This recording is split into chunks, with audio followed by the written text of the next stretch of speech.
Good morning, members, and welcome to this meeting of Full Council. This meeting is being live streamed and recorded, and the recording will be made available on the Council website for public listening.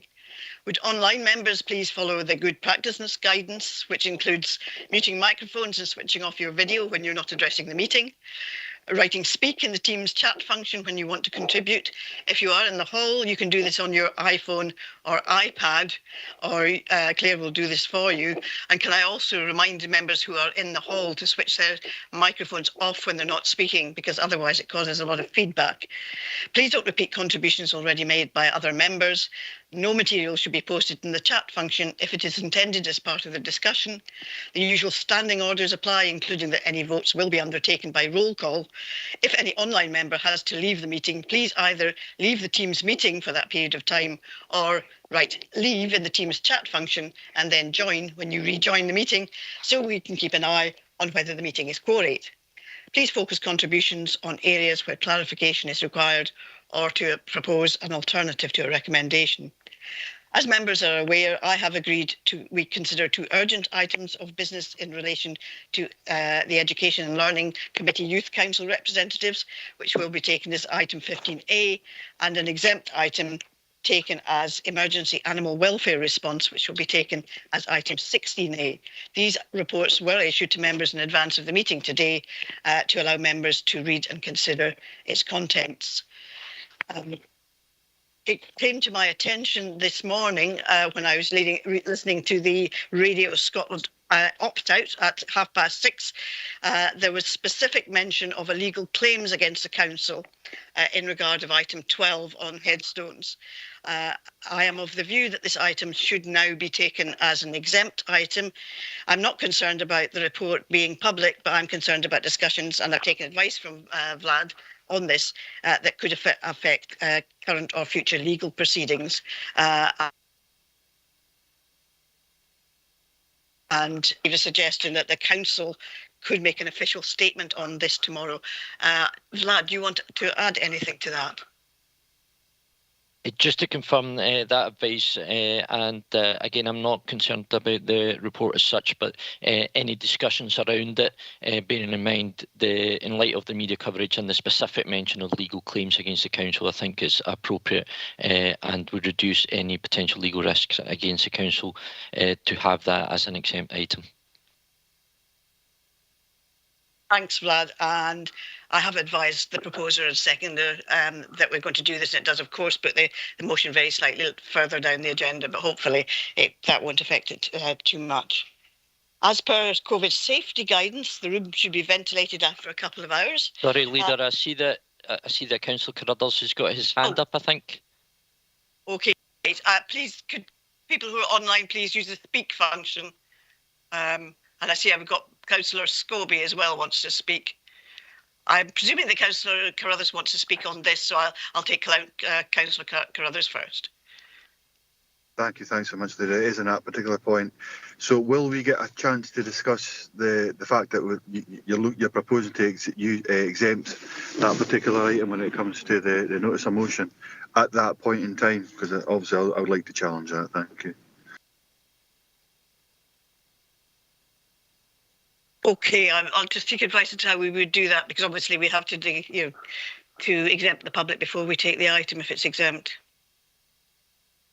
Vlad, can you advise? Through you, Leader, we've got two options. Either we discuss that at the end of this meeting in terms of that particular point of exemption, but what the Leader is proposing at the moment is that if everyone's in agreement that in essence that should be an exempt item, taken on board that in essence there could be a challenge to that.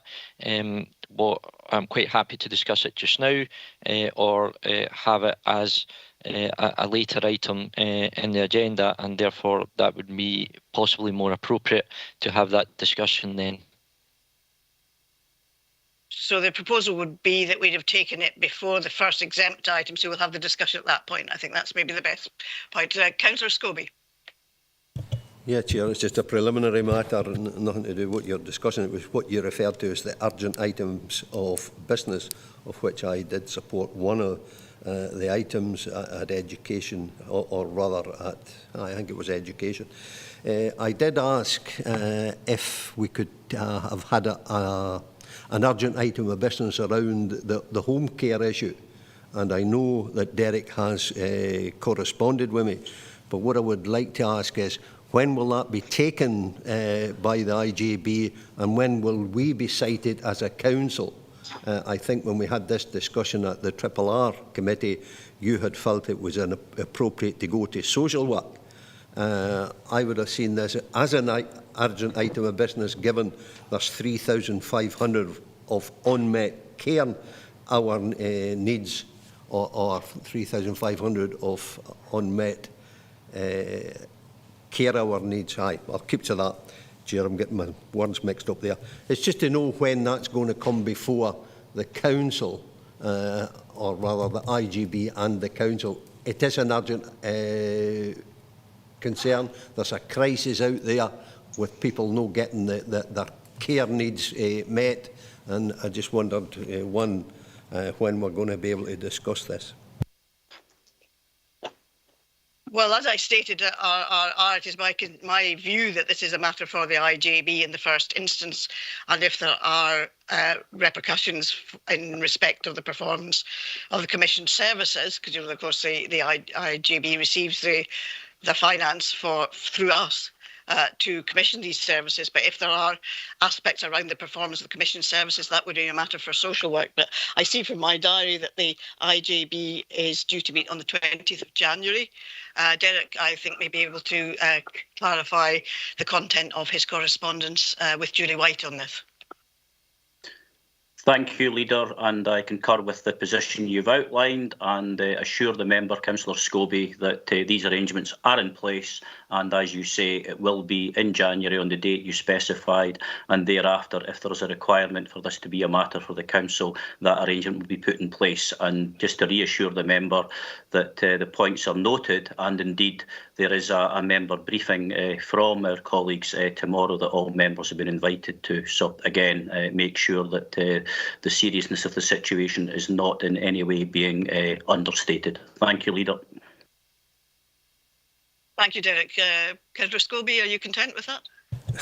I think I have to be, Chair, but whether I'm content, it is a serious issue. We have people out there that are not getting that care that they require, and it is a crisis, and I would have hoped that, I would say the 19th is maybe a bit late, but I'm not in control of that diary. I would have thought that as a council we would have been looking at it much earlier. Well, as I repeat, it is a matter for the IJB who commission the services. Everybody agrees that this is a serious matter, and indeed I imagine the report, which will go to the IJB, will report on the work which indeed Fiona Lees was doing with Julie White while she was here, to look at the problems of delayed discharge and unmet care needs. So nobody is pretending that this is not serious. However, there would be nothing that a report to this council today could have changed. It is for the IJB in the first instance to take action in order to resolve this problem, or to attempt to resolve this problem. I'm just going to say to Councillor McGregor, I don't know if she's aware that she's got her... I don't think she was aware. She has her camera on. OK, if I can go on. As per the COVID safety guidance, the room should be ventilated after a couple of hours. Hope it's not too cold. And I will also call a half-hour break around there for around 12:30, depending on the conclusion of the item under discussion at that time. Now, I have a small number of strategic updates before we move on to today's agenda. First, I am pleased that the Dumfries City Status Entry was submitted last week, and I'm asking the Provost, Councillor Tracy Little, to say a few words about that before we go on. Tracy.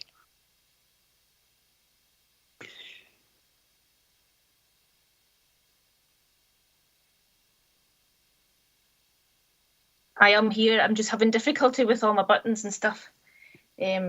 Hold on a second, if you don't mind, members.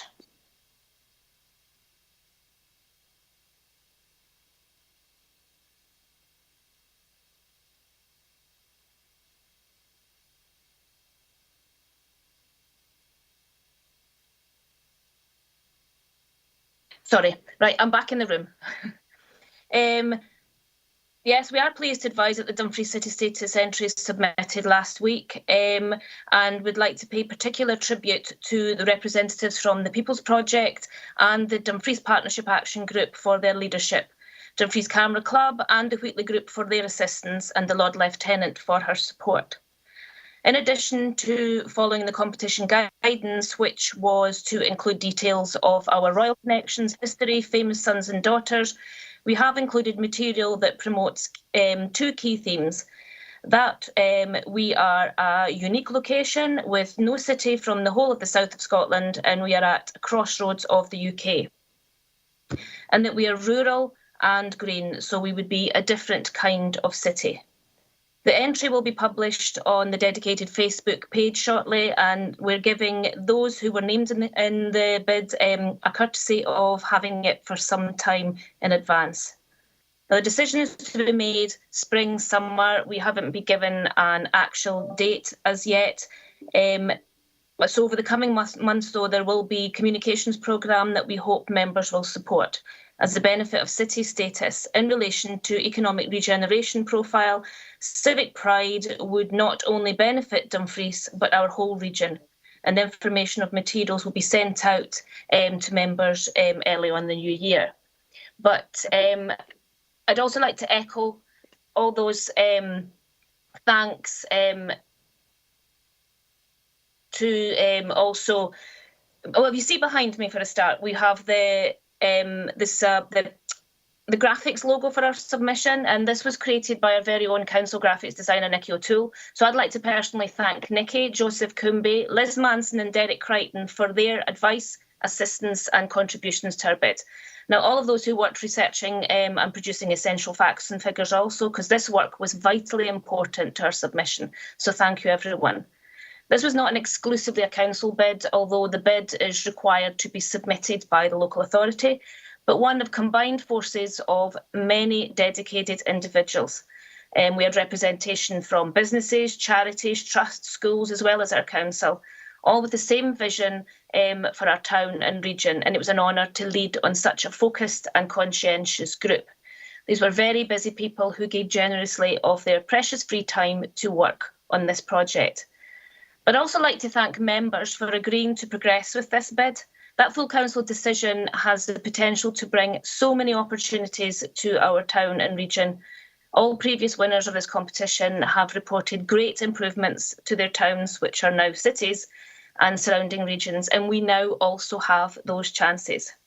Leader, members, I'm a proud Doonhamer, born and raised, and I have great belief in my hometown and region, as I know you all do too. That's why we all do this job after all. I believe we can win this competition. Geographically, it makes sense, but when you see our bid, you will recognise how worthy we are of the title and the future that it holds. We are definitely a city in waiting.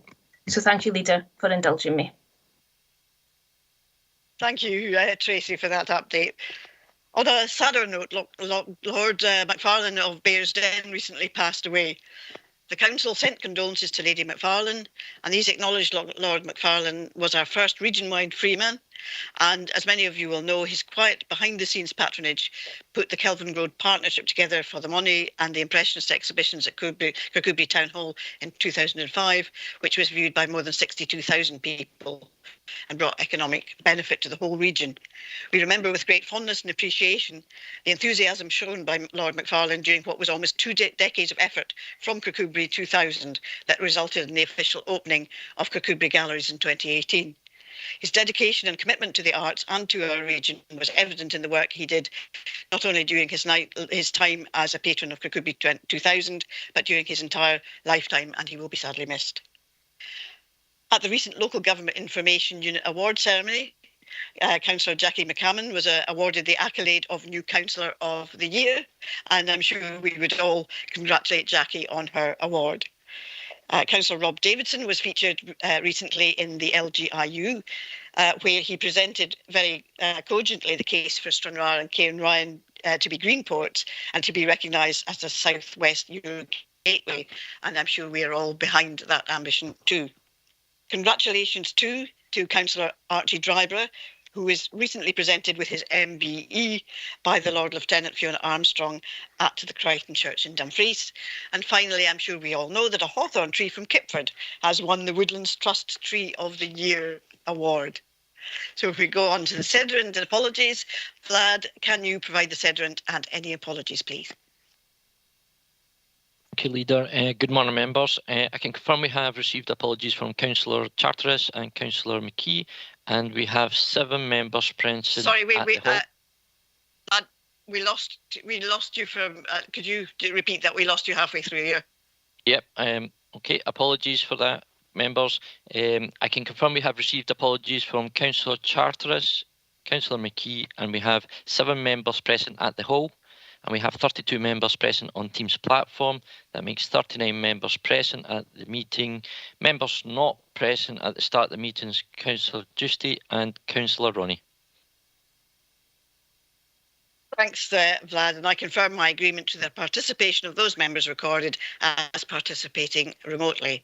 Okay, apologies, Leader, sorry to interrupt. I see that Councillor Giusti is now online, so apologies. Thanks for that correction, thank you.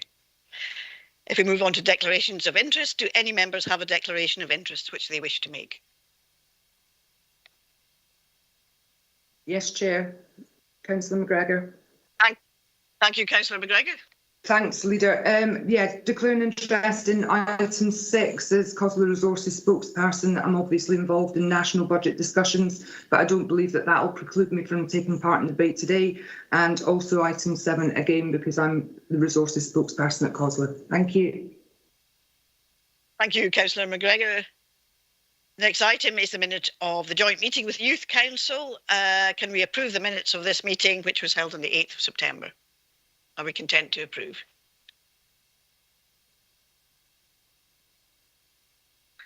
Looks as if everybody's content. So if we move on to the minute of the meeting of the 23rd of September, can we approve those minutes also?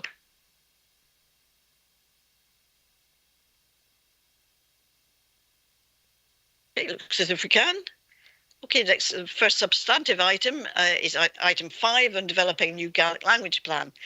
This report is to update members on feedback from the public consultation and agree the draft Gaelic language plan for Dumfries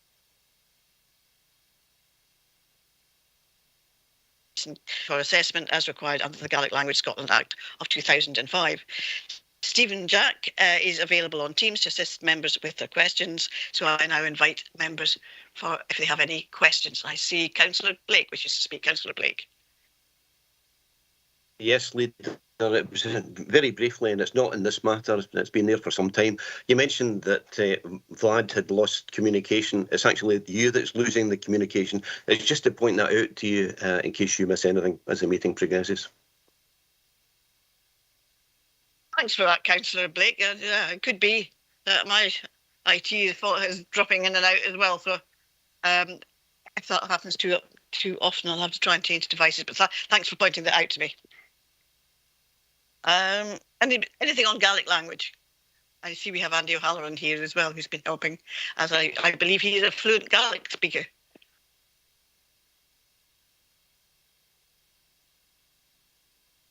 So if there are no questions, are we content to agree the draft Gaelic language plan and the next steps as set out in paragraph 316 to 320?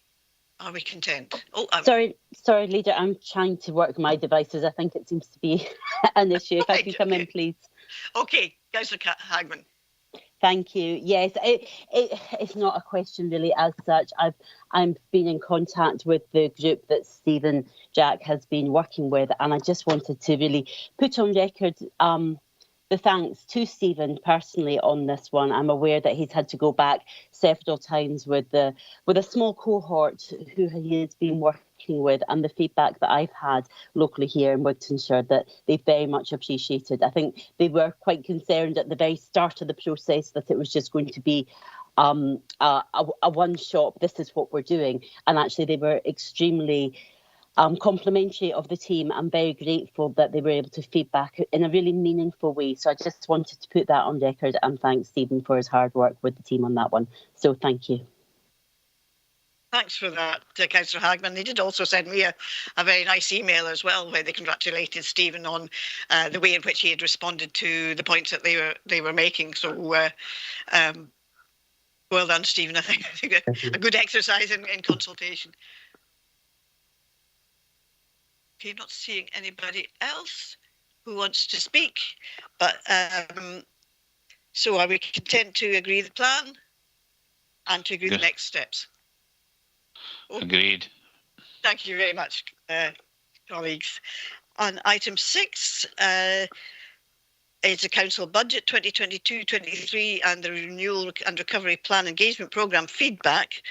This report is to provide members with feedback from the engagement programme for the council's budget 2022-23 and the council's renewal and recovery plan following a decision at Response Renewal and Recovery Subcommittee on the 19th of August this year to carry out engagement to inform the refresh of the council's recovery plan, and a decision at Finance, Procurement and Transformation Committee on the 31st of August this year to carry out engagement to inform the council's budget development process 2022-23 to 24-25.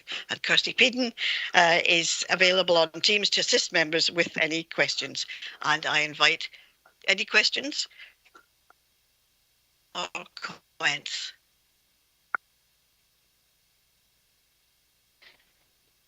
Just give people time to respond. Councillor Carruthers. And then Councillor, I think we have, Councillor Carruthers and then Councillor James. Thank you, Leader. Can you hear me? I can hear you, and I just hope you can hear me. I can hear you. Ian was right. It was yourself that dropped out earlier, but you've been a continuous signal ever since. But Kirsty, just a quick one, because looking at this, obviously, look forward going into there'll be a new council next year. There's an election forthcoming. I just wonder what kind of consideration and due diligence had been taken in regards to, I mean, the consultation. It was limited. We understand that. We took part in that as well, certainly at an area level. Came back. It was pretty much back to all the basic stuff that people expect from the council is what they're looking for. But in the run up to an election, I just wonder what level of consideration you've had in regards to that, and just has it had any input in regards to this particular report or any future consultation or report that you'll have? Councillor, do you mean in relation to the feedback, the content of the feedback? I suppose it's content, and that's it. I suppose where I'm coming from, because come February time, I would imagine most of the political parties, and I'm talking about stand by look to promise, and that's it. And it's quite clear in recommendation to, I think it is where it says we should consider this, we should take this into consideration, the feedback, which is, okay, we definitely will take the feedback into consideration, but there's almost a conflict is what I'm thinking, Kirsty, when I look at this. I'm not making negative, I just wonder, okay, when it comes to that, have you done your due diligence and took consideration that actually there's an election coming up, and we have agreed this through committee as well as a process. So I'm trying my best not to be to sound critical, because I'm not wanting to be, but ultimately there is just a point I'd like to make. Thank you. Thanks, Leader, if you'd like me to respond. What I would say, members, is that as we highlight in the report, participation in this engagement programme has been lower than is typical. It's typical for the kind of budget theme, as you know, we do annually, and also generally for our levels, where we've been very successful in the past years and have invested a great deal of resource in terms of upskilling staff to be able to engage communities effectively. What I would say to members is that this should sit alongside a suite of feedback that we've had, whether that be from the 10,000 Voices, whether it be from the successful visitor engagement programme carried out in the earlier in the year, and that I would recommend that members look at all of the feedback, as no doubt you are, and not see this just as a standalone. I think it is a helpful temperature check in terms of just getting a feel for what the key issues are out there, but I would certainly be recommending that, given the volume of responses we've received, that we see it in line with a range of other feedback that we already have from our customers, our citizens and our staff. Thanks, Kirsty. And I have Councillor James, followed by Councillor Hislop and Councillor Dryber. Councillor James. Good morning, Leader.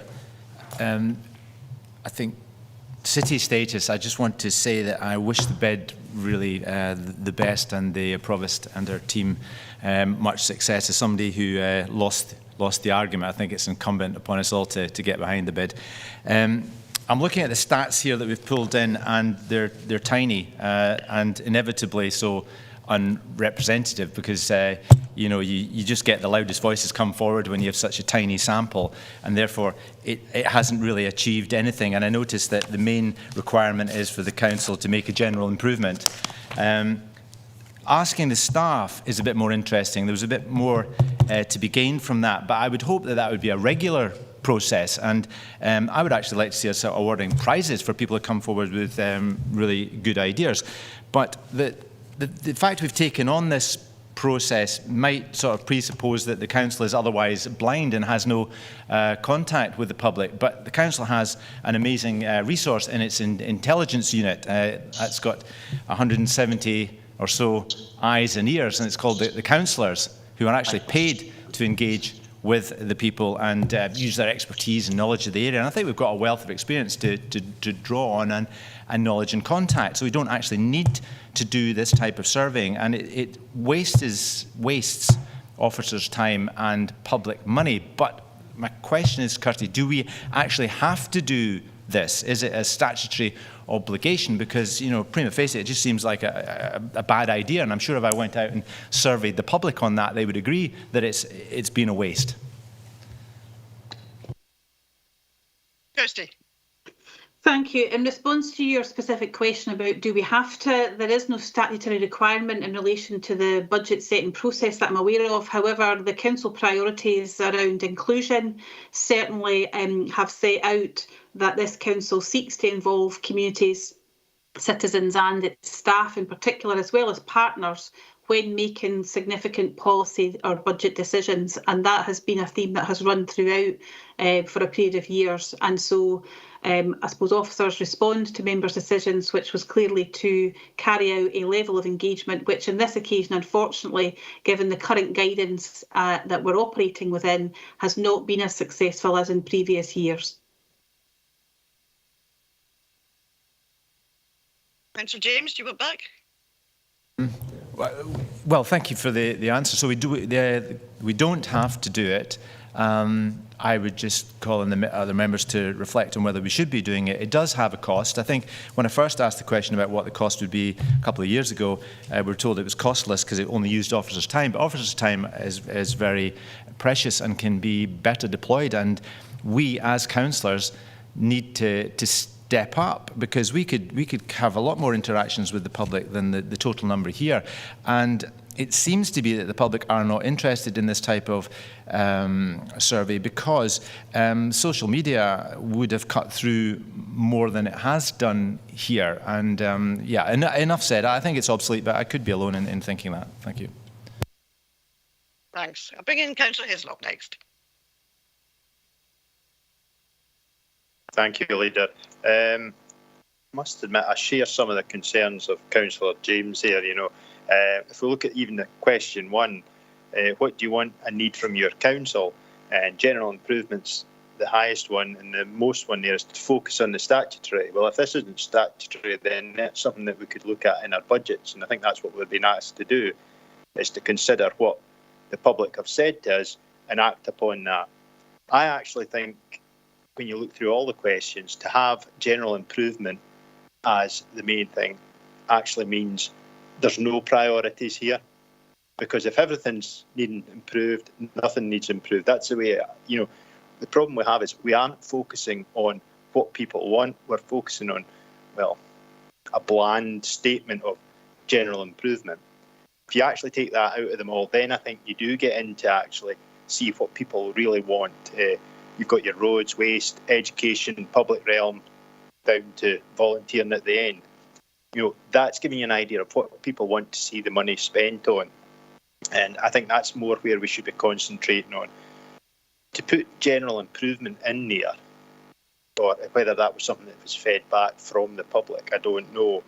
But I don't think it actually helps, because it doesn't guide you. If you're looking at a budget, if somebody says fix the roads against putting a bus on, just the first one that came there, then you've got an idea.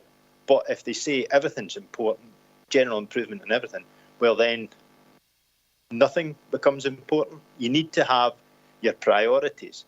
And to have bland priorities which cover everything makes things difficult. And I think we need to consider that when we're doing our budget. Disappointing number of people who answered. A lot of people were staying at home, so they had more time to actually go online possibly and answer some of these questions. So it's a wee bit disappointing that people aren't giving us more of their opinion, because they've actually got the opportunity and the time, some people more now. So that was disappointing. So we'll look at this in our budget and we'll take what we can out of it.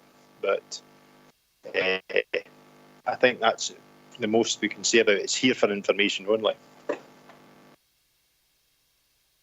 Thanks, Councillor Hislop. I think some of these general improvement things actually came up back from the public. They weren't the questions that we asked, it's actually what the public said to us. I'll just say I actually agree with a lot of the other members, and it wasn't really until I went along, I went to one of the online sessions and I went along to one of the drop-ins when nobody else was in. I had a nice chat with the ward officer. But on reflection, I felt that the questions were too broad, and that's something the next council might want to think about, is if we do this exercise again, we maybe need to focus it a bit more. I felt that the previous one, it must be 2 or 3 years ago, when people came into GG1 and we had face-to-face discussions with councillors and officers, I felt that was actually a better session. I think is we've been constrained a bit by, what we were able to do during COVID. I just personally don't feel it was as successful or as informative, possibly, despite all the hard work that was put in by yourself and by the ward officer to try and make it work. I'll bring in Councillor Dryber, then I've got Councillor Wilson and Councillor Fairbairn.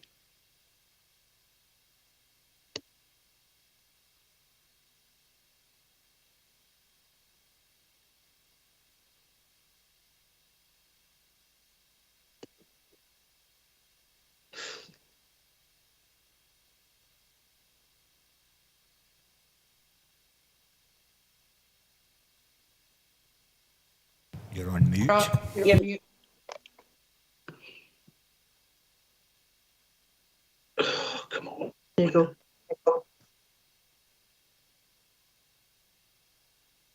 Is that better, Chair? Sorry, I'm having that same problem as everybody else with our mute switching. We can hear you now. I'm sure that some people will be saying thank God for that as well, but there you go. Kirsty, but I'm just wondering, obviously this is a local consultation in all the wards and all that.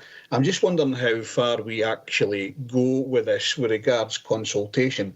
You'll be aware that I am the Scottish chair for APSI, for instance, and they have done a massive bit of research on local authorities and under the local government commission 2030. Commission. I'm just wondering if you've had a look at that, which could potentially assist for future consultations with regards what local authorities actually do. I'm also, pleased that we did go out. Unfortunately, there wasn't a big take up on this. But I think we've got the right thing to do is actually talk to the community in which we serve as local elected members, and that's not just us as elected members, but as council officers as well, especially the ward officers in practice. So I'm just wondering if you've taken into consideration anything else when we move forward to that. All right. Thanks, Councillor Dryber. Yes, and I think that would be where I'd be suggesting to members to look at this as one element of a suite of feedback, whether that be what you gather from your own constituents, whether that be research from some of our national organisations, or indeed other engagement programmes that we've been carrying out either during COVID or earlier than that. And certainly we have got feedback. For example, we contributed to the Social Renewal Advisory Board through a range of focus groups with minority communities from Dumfries and Galloway. We have the feedback from that. I know that the RRR subcommittee has received a list, if you like, of the full range of engagements or feedback that have been gathered over the past almost 2 years. And so I would definitely recommend that when we're looking at it, members see this as one of a kind of wider gambit of information about what local priorities are.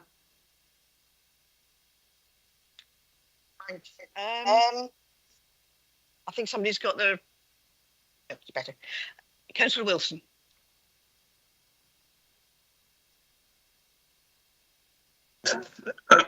Thank you, Leader. I've got to say, I'm actually kind of really struggling. I mean, the first couple of speakers on this report sort of questioned why we had done it and why the report was here. And, you know, it's not a statutory obligation, but actually the consultation was carried out and the report is here because members asked for it to happen.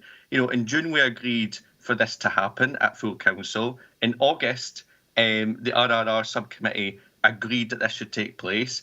2 weeks later, Finance Committee then agreed that it should take place. And if I recall, there was nobody disagreed with that whatsoever. And I appreciate that Councillor James isn't on the RRR or FPT committee, but had he have asked me to address and say that he didn't agree with the report, I would have allowed him under Standing Order 17.3 to have addressed the committee. So I really struggle with that point. No councillor disagreed with carrying out this consultation. And as far as my recollection goes, this will be the 5th time in this council that we have went out to rightly consult the public on the development of really important budget proposals. And I completely agree with what some people have said, that this is just one measure and one way in which we have consulted with the public. I mean, I don't know about other councillors, but certainly I pick up things from my constituents and my communities and local businesses every single day, which then feeds in what I say at council and how I work as a local elected member. So I take on those views every day, and I would hope and expect that every councillor does. Okay, maybe the uptake was slightly disappointing, but I think it is important to emphasise that actually this is one of a number of ways in which the council has been engaging with the public. And I'm sure it's only one of a number of ways in which elected members have been engaging with the public. And I think, you know, sort of my own recollection and sort of feeling is that certainly in August and September, a number of local constituents were maybe prioritising making the most of fewer restrictions, which is quite understandable. I did likewise.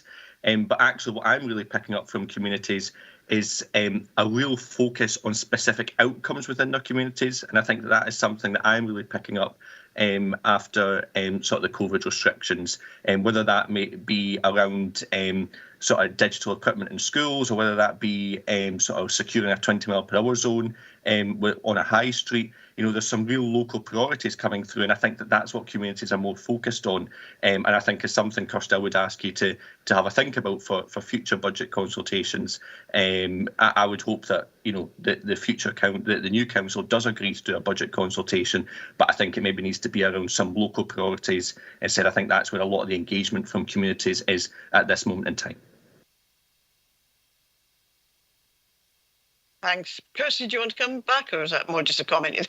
A comment, but I would agree that nationally the picture around engagement is that people are continuing to engage where it has a personal effect on their family or community. And I think this exercise, given that we don't have specifics to be able to discuss with them in detail, is open and therefore is much more challenging. Thanks. Councillor Fairbairn. Thanks, Leader. Good morning, all. Yeah, I'm kind of struggling to disagree with Adam, to be fair. He makes valid points, obviously. But to pick on Councillor James and Councillor Hislop and Councillor Driver, I do agree with them as well. And I kind of struggle sometimes, Kirsty. I know as elected members, it's put towards, you know, to us at committees and that, and we have the feedback as elected members to come back to yourselves, as Adam says quite rightly. But I think there's an awful lot of people out there in the reality, you know, especially in the kind of regions that we cover. And I have broached this subject before in relation to anti-poverty and how we were catching and convicting, you know, so to speak, these people and getting their views and concerns, because there's a lot of people out there that we are missing. There's no two ways about it. We can do as many surveys as we want, and as Archie rightly said, you know, we maybe need to review the way that we actually carry out some of the surveys. We tend to go for the easy boxes all the time. You know, the groups and organisations, community councils, you know, third sector, all that kind of stuff. And rightly so, we can take certain feedback from them. I totally understand that. But sometimes it's limited feedback. And there's a lot of people out there with no voices that are wanting services that they're not getting provided to them. So I think we maybe just need to review the way we do that. And I know it's very difficult, and I know you're doing the best you can, and it's a good report and all that. But I remember a number of years ago, there was Scottish Power done a thing, because obviously Scottish Power are out there in the community, and I think we had a thing in the side of the refuse lorries in relation to numbers you could contact, because obviously people haven't got social media. I deal with a lot of people that don't have social media or only on those platforms, and they find it very difficult sometimes to get in touch with the council. So, as previous speakers have said, they speak to us and to directly give that message to us so we can pass it on. But is there not a way we can maybe look at that as well in consultation with organisations out there like utilities? And I know there's a lot of pressure on them, but sometimes they do speak to these people in rural environments and they can maybe feed that back, because I think there was a partnership between the council and Scottish Power a number of years ago. I'm not trying to add weight here, I'm just saying that it's just another way of looking at things. It's not as specific. So thanks very much, Kirsty. Thanks, Chair, Leader. Thanks. She will take all the next council will take all these points on board when they consider how they're going to consult in the future on the budget and so on. Councillor Hagman. Thank you, Leader. Thanks, Kirsty, for the report for us today. I think, I'm not going to repeat what everybody said. The numbers are disappointing, and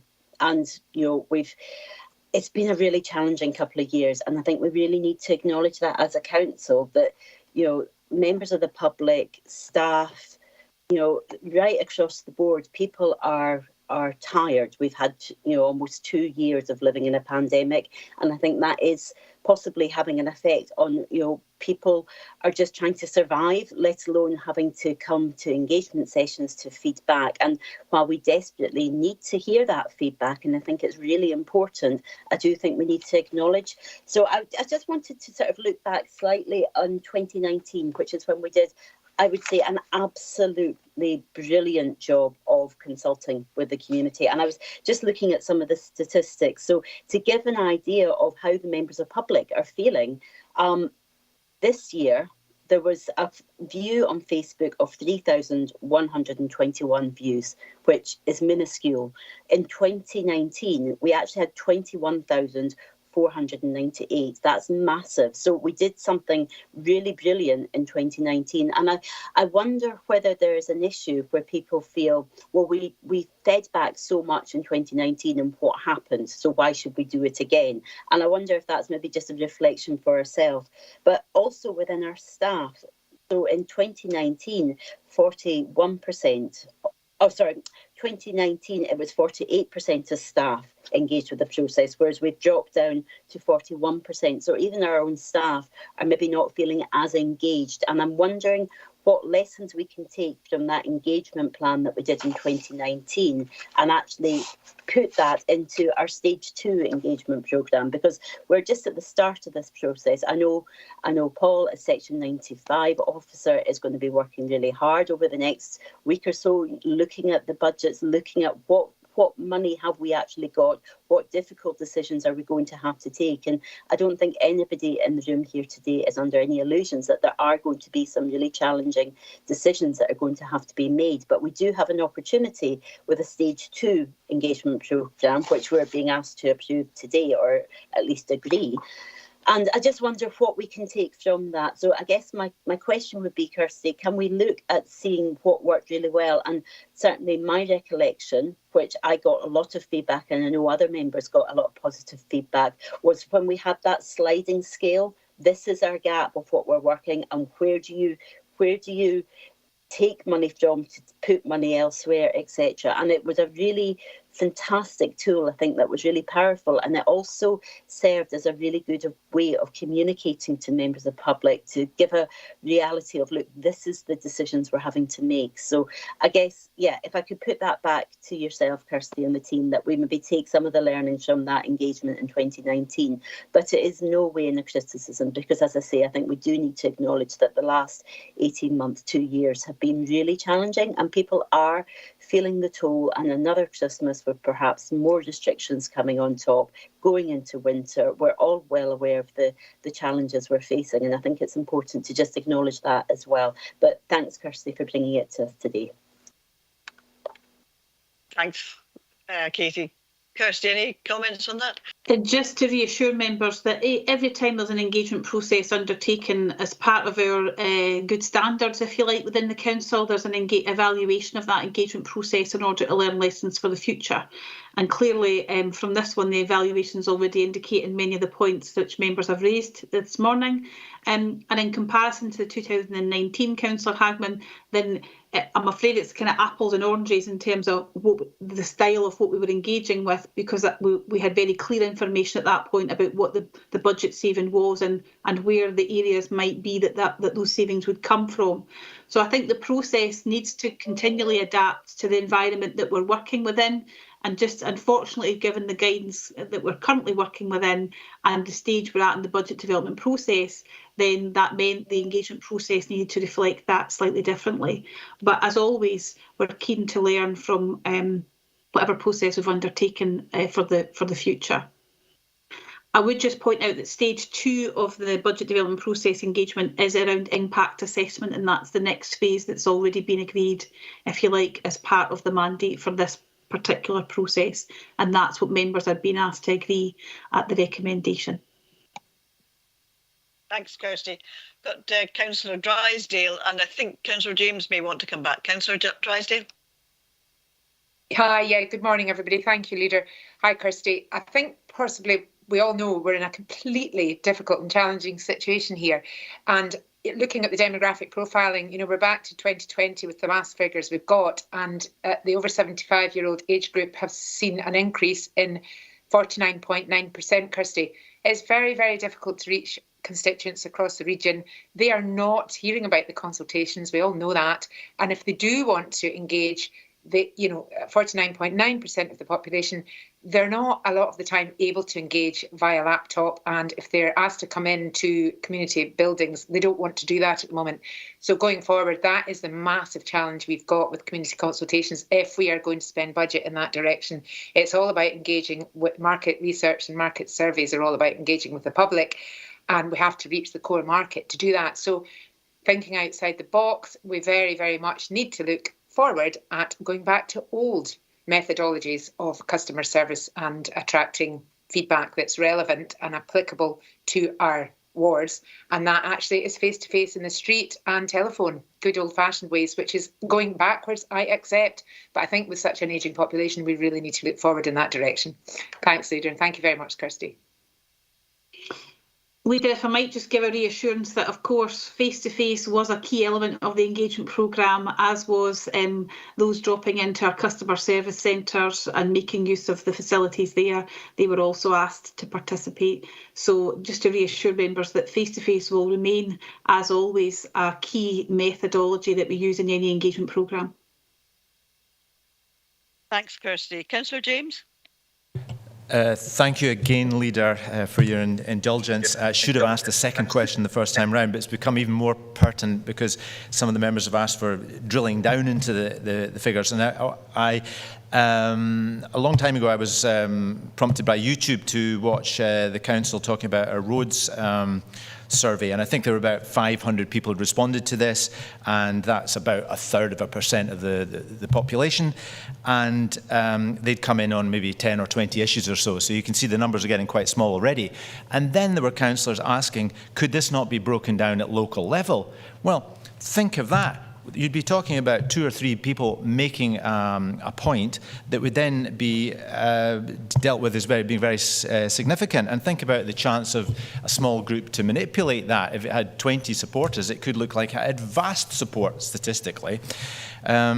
So we need to have perhaps a caveat when we look at these statistics. So I would like to ask Kirsty if it's possible to have some sort of expert input as a health warning when we look at these stats, because I mean I'm against this type of thing, but it sounds like I'm losing that point, and so we are going to use statistical analysis or surveys, etc., I guess, but we have to be better at doing them and realise that how statistically insignificant some of these numbers are and how we could be over-influenced by relatively small groups.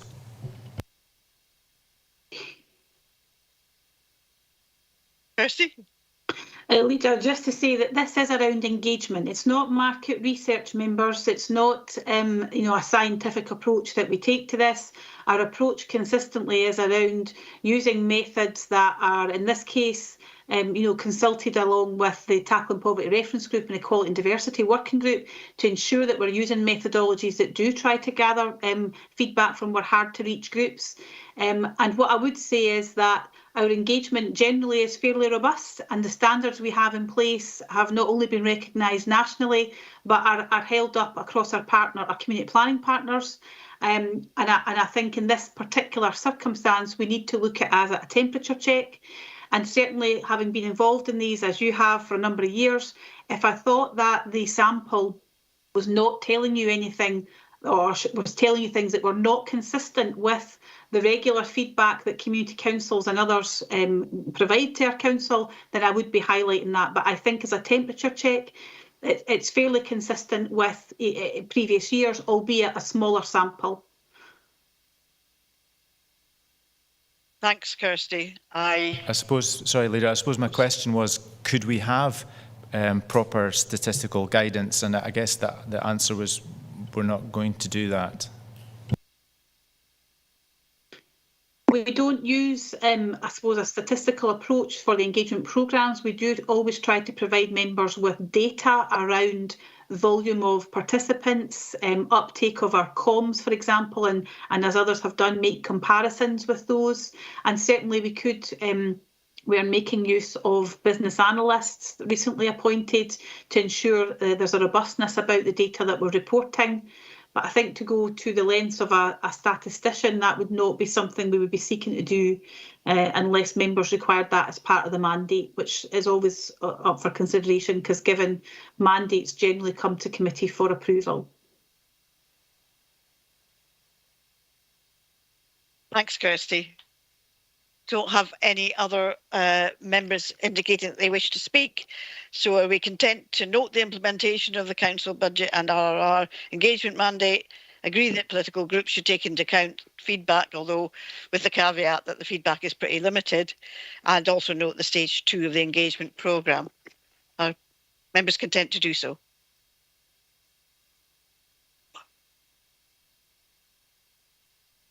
Okay, thanks, Kirsty. And thanks to all. Can we make sure that microphones are switched off in the hall because it's feeding back? Just to say to thank all the staff who were involved in it, because it obviously was work for them and probably a bit tedious if people weren't turning up to speak to them. I suppose maybe that was understandable under the circumstances that people are still a bit nervous, or were still a bit nervous about going out. Can we move on to item 7, which is the COSLA and Improvement Service Annual Conference, 24th and 25th of February. The purpose of this report is to determine the level of elected member attendance at the COSLA and Improvement Service Annual Conference, to be held on the 24th and 25th of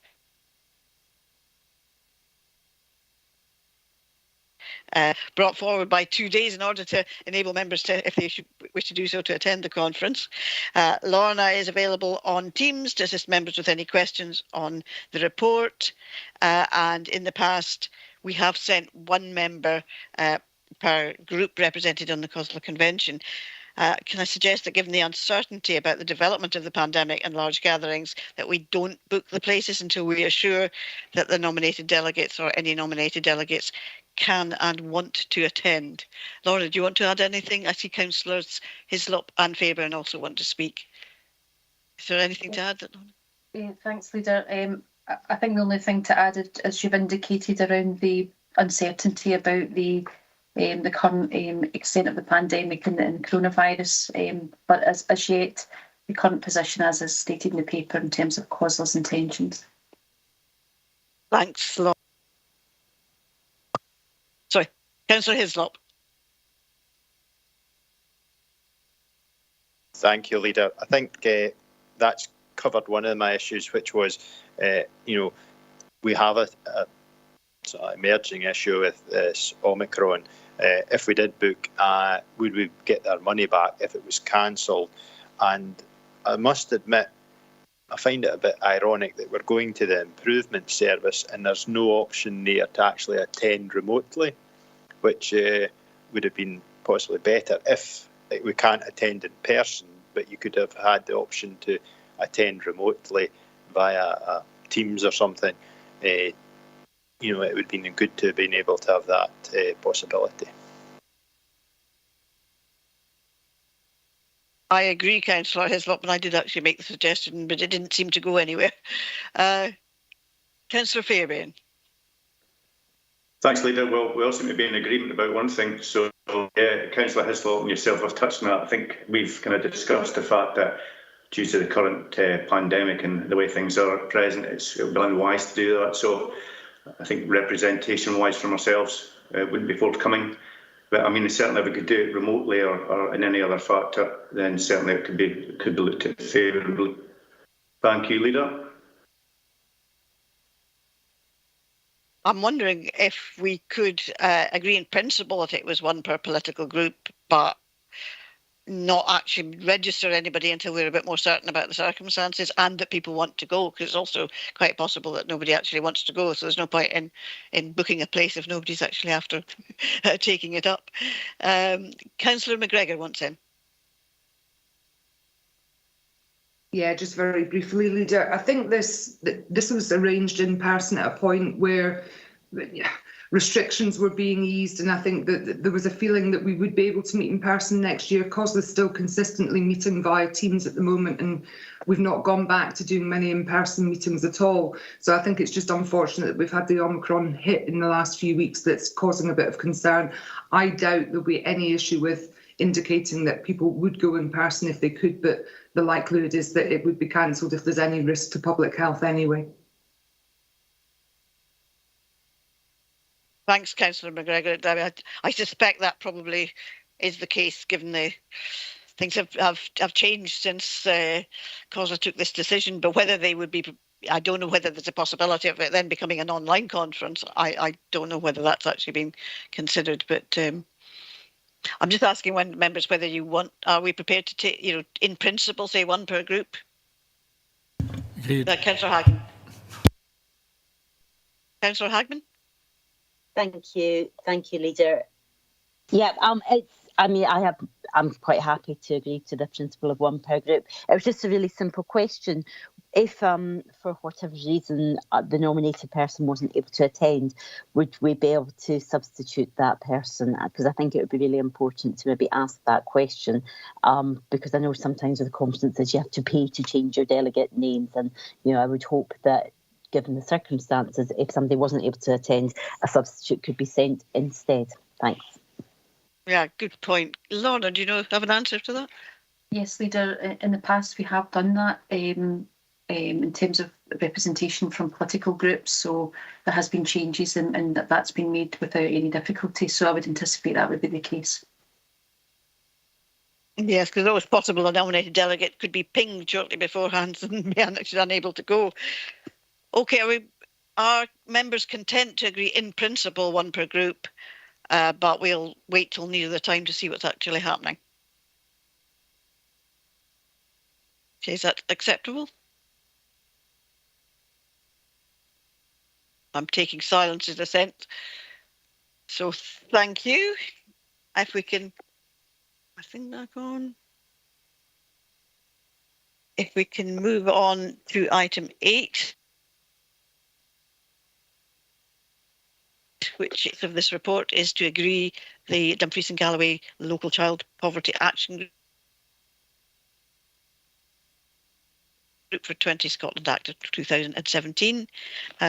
I have an update from Gillian, who's with us, and she's advising that it went yesterday to the Health and Social Care Performance and Governance Group, and they provided feedback that the report was warmly welcomed by the group, and examples of the work undertaken by the HNSC teams to make a difference to the lives of families living in poverty was very impactful. The case studies provided real insight to the difference to people's lives that could be made, and made real the concept of an anchor organisation, and showed the strength of looking at those wider determinants of health. The report was noted as being very important, and an invitation was extended to Laura, presumably Laura Douglas, to provide an update on what more could be done by the HNSC partnership to support this agenda, which is critical to improving the long-term health and well-being of our local population. And the authors of the report were thanked for putting it together under difficult circumstances, given the pressures people have been under for such a time. Gillian, is it yourself that's going to take questions? Okay. Yes, Leader, happy to do so. Okay. Can I invite questions from members on the report?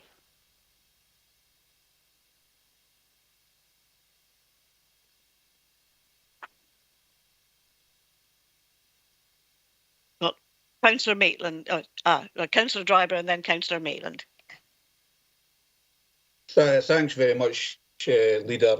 As you'll be aware, I do a bit of volunteering with New Start Recycle in Annandale and Eskdale, and I have to say the support given through the council to that organisation, which has supported, child poverty action in Annandale and Eskdale, has been phenomenal, shall I say. The free school clothes project, the winter clothing project, all of those different things have supported families in poverty in Annandale and Eskdale. And I'm sure that's the same across, including in Stranraer at the furniture project across there as well, and shacks in other places, and up in Kellohome as well. I'm glad this report came forward. More a comment than a question, Chair, to say that, thanks very much for what everybody does in bringing this forward, and hopefully we will, see an improvement in child poverty with all the actions that are taking place. We cannot forget, of course, that the council staff who work behind this are doing their best in very trying times. And again, it's just to say thanks to them for doing such a good job. Thanks for that, Councillor Driver. Now I've got Councillor Maitland. Thank you very much indeed, Leader. Yes, I think this is a really good news story in many ways, in that we're really working together to bring these services together right across all the agencies, and that's actually, I think, really beginning to bear fruit. It's also a bad news story when you look at our stats in terms of income and poverty and let's say educational attainment. These perhaps are past figures, but nevertheless, they don't paint a great picture of us as we try and move forward to tackle the problems that our communities have. I've got a very specific question, which is about the maternity services. Now, I dare say we can't answer this here, Gillian, you probably can't, but I'm aware that for looked after children, we are corporate parents until they are 26. And I was interested to see that the maternity services only really intervene with mothers who are under 19, very specifically. Otherwise, it's universal services. And I can imagine that, in fact, looked after children who are young mothers might need a bit more support. I just wondered whether that is something that has been considered or being done. It's a very specific question. The other point I want to make is I don't think that members should at all underestimate the value of the youth work that is being done and the joined up efforts that are being made between health and youth work and education.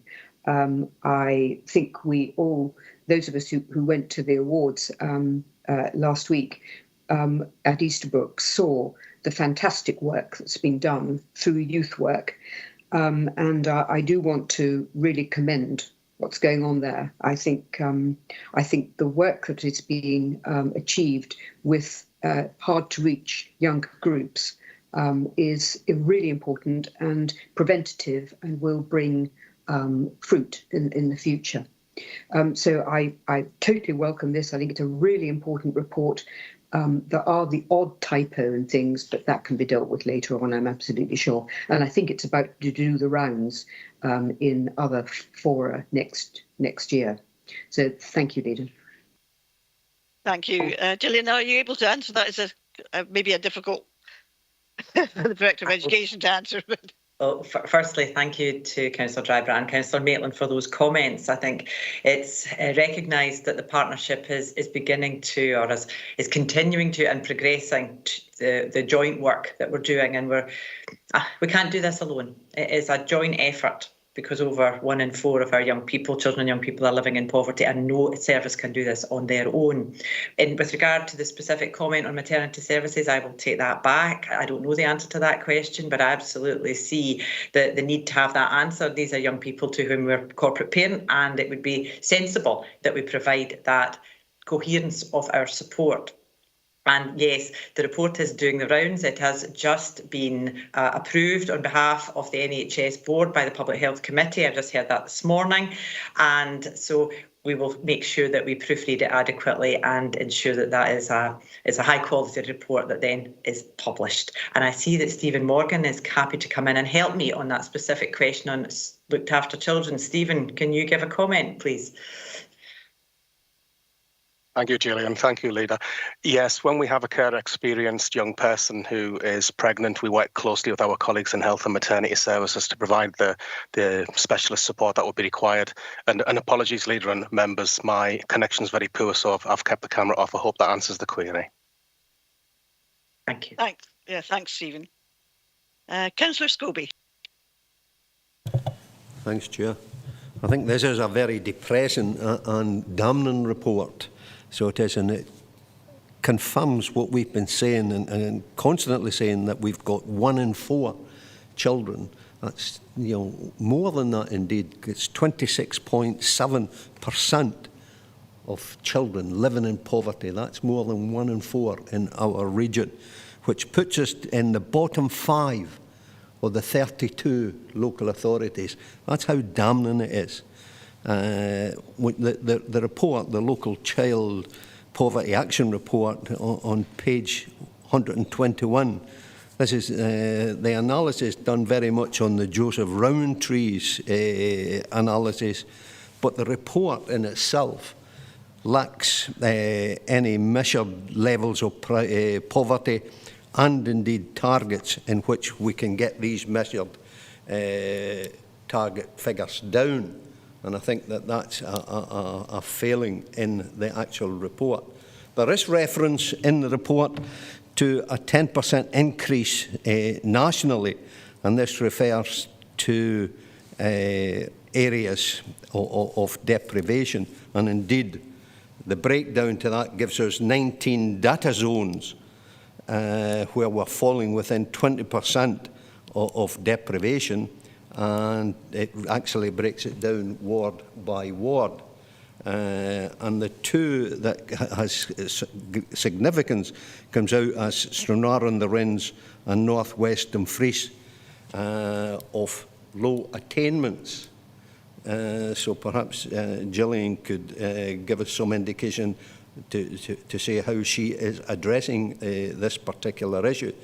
But when you look at this and the statistic of this week, in areas of deprivation, the figures actually go to 1 in 2 children who find that they are poor achievers. And that was the figure this week, and I think the Minister for Education came on and spoke on that. And I just wondered again what we are doing to address this and what the actual figures are. As I say, there's very little mention of measured figures, but on page 146, it does make mention of a figure, and that's increased number of families registered for free school meals. And again, I would see the task being to actually know what that actual figure is. How many children are actually could at least register for free school meals. And then we can start looking at a target figure of getting poverty down, how we are tackling this issue. Because without it, we don't know how we're going to measure whether we're being successful or not. And really, in terms of the whole report, I would hope that we can defer or refer this report so that we can look at it page by page, looking at how we can measure, how we can see how we're achieving or succeeding in bringing down poverty. Because rather than going the downward way, we seem to be going upward in the figures that are reflected here. At one time it was 1 in 4. We are now going beyond that. So I would hope that we would refer this paper and the local Child Poverty Action Report, which is informative but not giving us the figures, to the Anti-Poverty Working Group so that we can get a chance to go through this page by page and start to look at measurements or the measuring of the poverty, and to set ourselves targets on how we're going to get the figures down and to see what way we're actually going. So the questions in there of Gillian in terms of how we're tackling education, the low poor attainment, and how we deal with the 1 in 4. And again, to refer the matter to Anti-Poverty Working Group. Just to come in on that, I don't think we can actually defer the report because it's a legislative requirement that we submit the report. Clearly, the report can then be discussed, and there are a number. I mean, this is the Child Poverty Act, and there are other bits of work going on, including the Poverty and Inequalities Working Group. But I don't think we can actually not submit the report to the Scottish Government. Am I right, Gillian? Yeah. Thank you, Leader. And certainly this is a retrospective report of the work that has been done. And there are gaps, and I absolutely recognise that there are gaps in some of the data because we don't hold all the data. And I think that is a reflection that we are improving on the data that we hold, but there are gaps, and some of this information comes from external partners, and that's why there's not ward level data on some of the findings. But we are working with external partners to provide that detailed overview.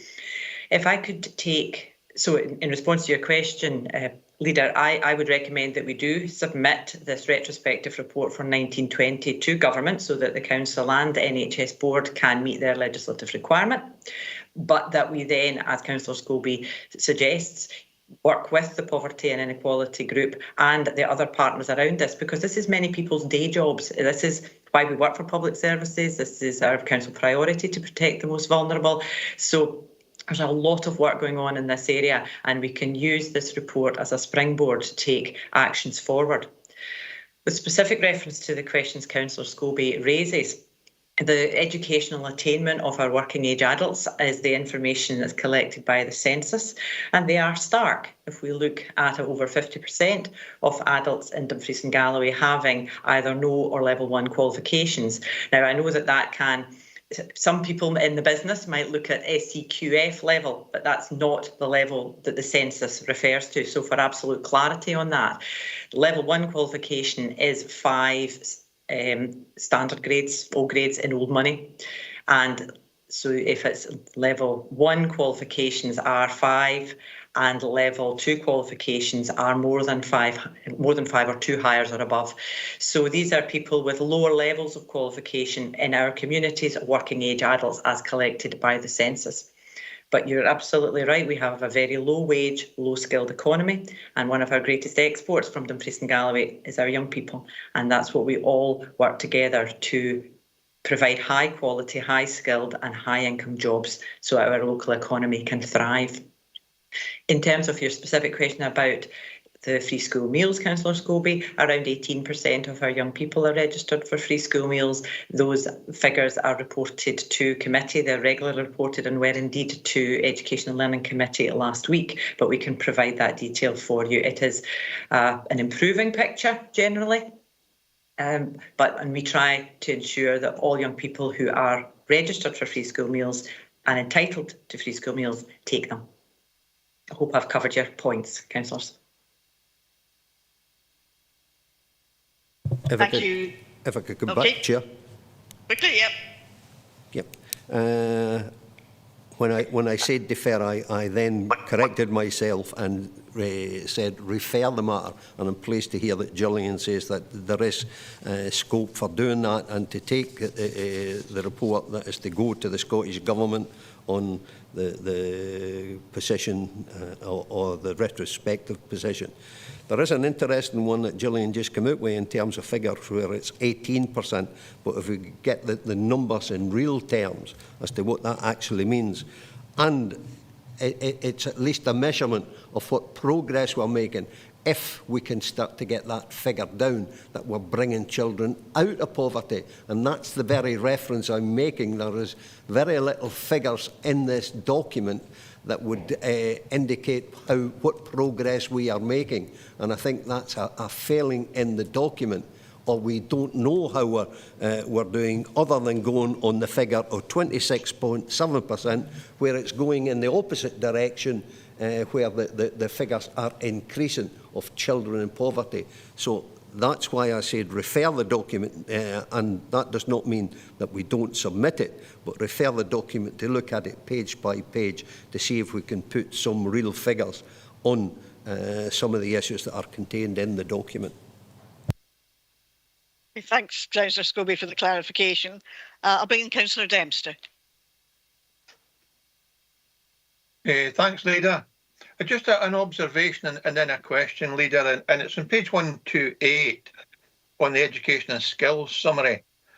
The preamble on bullet point 5 says those living in postcode DG4 Covern Sanker and an area associated with traditional industries. It also includes Kirkconnell and Killahome, where their industries were based on heavy industry like mining and open cast mining. Well, coal mining and open cast mining. So these are heavy industries, and I wouldn't describe them as traditional. I just hope that's not being used to formulate any of the statistics that are in the document relating to DG4. But my question is, if you look at the information, we have the highest percentage with no qualifications in DG4, and those living in DG3 are the most educated. We've only got 2 senior schools in my ward, one in DG4 and one in DG3, 12 miles apart. And if ever there's a focus or someone shining a light on deprivation, that particular element of this report highlights that. And the question, maybe no for today, Leader, is how are we going to address this? Because it's unbelievable that 2 communities living 12 miles apart have such a vast difference in terms of educational attainment and the opportunities to go on to further education and improve their health and well-being for future generations. It's not for today, because I'm sure Gillian will be looking at that, but I'm keen to see that that particular element isn't lost in this comprehensive and well-written document. Thanks, Leader. Thank you. Leader, can I respond to that? Because I think it is a really important point that we make here. This is not school leaver destination. This is not school leaver qualification. This is working age population. But it is absolutely stark that you have the Sanker and Thornhill communities being so different. But this is not the attainment of the school leavers. This is where people either choose to live or choose to move to, or people living in those communities with those qualifications. Thank you. Thank you. And also maybe a reflection on our young people leaving as well. If they're getting good qualifications at school or going on to university elsewhere and not returning. So it's very possibly a reflection of that as well. Councillor Fairbairn. Thanks very much, Leader. Some parts have been touched on by Councillor Scobie, obviously, while some parts are quite grim. There is some positives in it, and I think one of the positives I took from it, well, there was quite a few actually, but just to touch on was page 158, 6.9, case study 9, and I know how well this is working in schools. So I just wanted it to be noted really that it was as a positive rather than a negative out of all of this. Thanks very much, Leader. Thanks for that, Councillor Fairbairn. Not seeing anybody else indicating wishing to speak. So if there's not, are we content to note the background in 1, agree the report, note the work of the Child Poverty Subgroup of the New Poverties and Inequalities Partnership, which I think is the group to which Councillor Scobie was referring, and agree that the final report be submitted to Scottish ministers. Are we content? Chair, could we just, on the point I was making, could we refer the document, I'm asking that we refer the document to the anti-poverty working group, just to look at, putting some detail around the figures and so that we can measure what improvement we are actually making in child poverty. How we tackle this scourge. Could we include that in the recommendations, please? Well, I would presume it would be going to the... I think any report on child poverty would surely be going to the child poverty subgroup. It would seem the very obvious place for it to go. Surely it's a big, strong word, Chair. I'm just asking that we put it in so that we give an audit trail on it. Recommendation, Chair. Leader, we have Laura Gibson here from the NHS, who is the chair of that group, and given that this is a retrospective report, I know the work is ongoing, so just to provide Councillor Scobie with that reassurance, perhaps you might choose to invite Laura to give him that assurance directly. Yes, I think I probably called Laura Gibson. I got Laura Gibson and Laura Douglas confused in my preamble. So, Laura Gibson. Good morning, everyone. Thank you, Leader. Thank you, councillors, for your very helpful feedback so far. In response, it's just to note that there is one of 4 subgroups of the new Poverty and Inequalities Partnership that is focusing on child poverty. The title of the group is Developing Our Approach to Child Poverty for Dumfries and Galloway, and I have been invited to chair that as one of the main authors of the report, working alongside council and third sector colleagues on pulling the information together. I can confirm that the Poverty and Inequalities Partnership have had sight of the report. They met last week on the 8th of December, and they have agreed and noted and endorsed the content of the report, absolutely acknowledging all the points that have been made. And we do have extensive plans to work alongside ScotFo and Public Health Scotland to ensure that we are collecting the right data and using that data appropriately to inform our actions and make sure that the actions that we design and deliver on going forward make that real difference to our children and our families locally. So just to provide assurance that the Poverty and Inequalities Partnership in full and the child poverty subgroup of that partnership have had sight and have endorsed that report. Chair, can I come in, please? Yes, Councillor Scobie. Yeah, and I appreciate both what Gillian's saying and indeed what we've just heard. But it's so that the members can start looking at this, and we've got an anti-poverty equalities working group. I'm just asking that the document be referred to them so that we can look at it page by page and start to maybe put figures to it so that we can measure how well we are doing or indeed how not so well we are doing, and the figures are still escalating. It's really just to put that into the recommendation and agree it be referred to the at member level, the anti-poverty working group, please. I think there's been a wee bit confusion. I think you're talking about the member officer working group, are you, Councillor Scobie? Indeed, Chair. I don't think there would be any problem with referring it to that. No, I'm quite happy to accept that. Thank you. And so with that proviso that it is also in under 2.3. Well, in fact, it's not 2.3 because it's a different group. I suppose that it's an additional recommendation that the report is referred to the officer member working group on poverty for them to be able to examine in more detail the content. Members content to do that. Okay, thank you. Leader, sorry. Yes. Right, yes. Leader, I just want to be completely clear about this. Of course that we should be examining this issue, but I'm just thinking about how a working group is set up, and does it have a particular remit? I thought there were, you had to set up a working group from the committee with a very specific remit to do a particular sort of work, and it was kind of time limited. I mean, I do appreciate that that members must have sight of this sort of information, but if I maybe could have some governance advice as to whether it's entirely appropriate simply to take a piece of work and throw it at a working group without any sort of clear indication about what's to happen and why it's being done. I'm not. I mean, I'm presuming the group is still meeting, and I know it was meeting for a while. But Vlad, are you able to cast any light? I'm not a member of the group, therefore I'm not certain whether it's still meeting or how often it meets or what its remit is. Yes, through you, Leader. I take the point from Councillor Maitland. Unfortunately, I don't. I haven't attended that meeting either, and I don't have in front of me the terms of reference of that. So I take the point. Within those terms of reference, I don't know if our colleagues elsewhere who have attended that meeting might be able to provide some further information to members. Sorry, Gillian. Yes, I've just checked back some notes, and I understand there was a meeting of Youth Council, and I think this work is progressing, and that there was a recommendation of a joint working group with the Youth Council also. So perhaps, I mean, this is work that is now, we're now moving into 2022. This is work that is completed from 1920.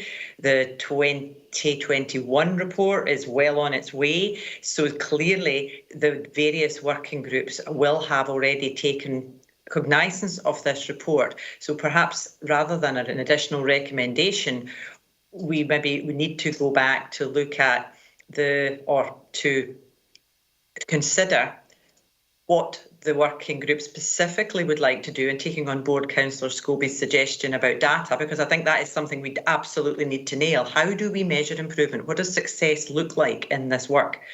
And if we then ask the various working groups and inequality working groups and youth council member officer working groups to consider specifically the measures that we can then bring back, but recognising that a lot of that work will have already taken place given the retrospective nature of this report in front of members today. Thanks, Gillian. Councillor Scobie.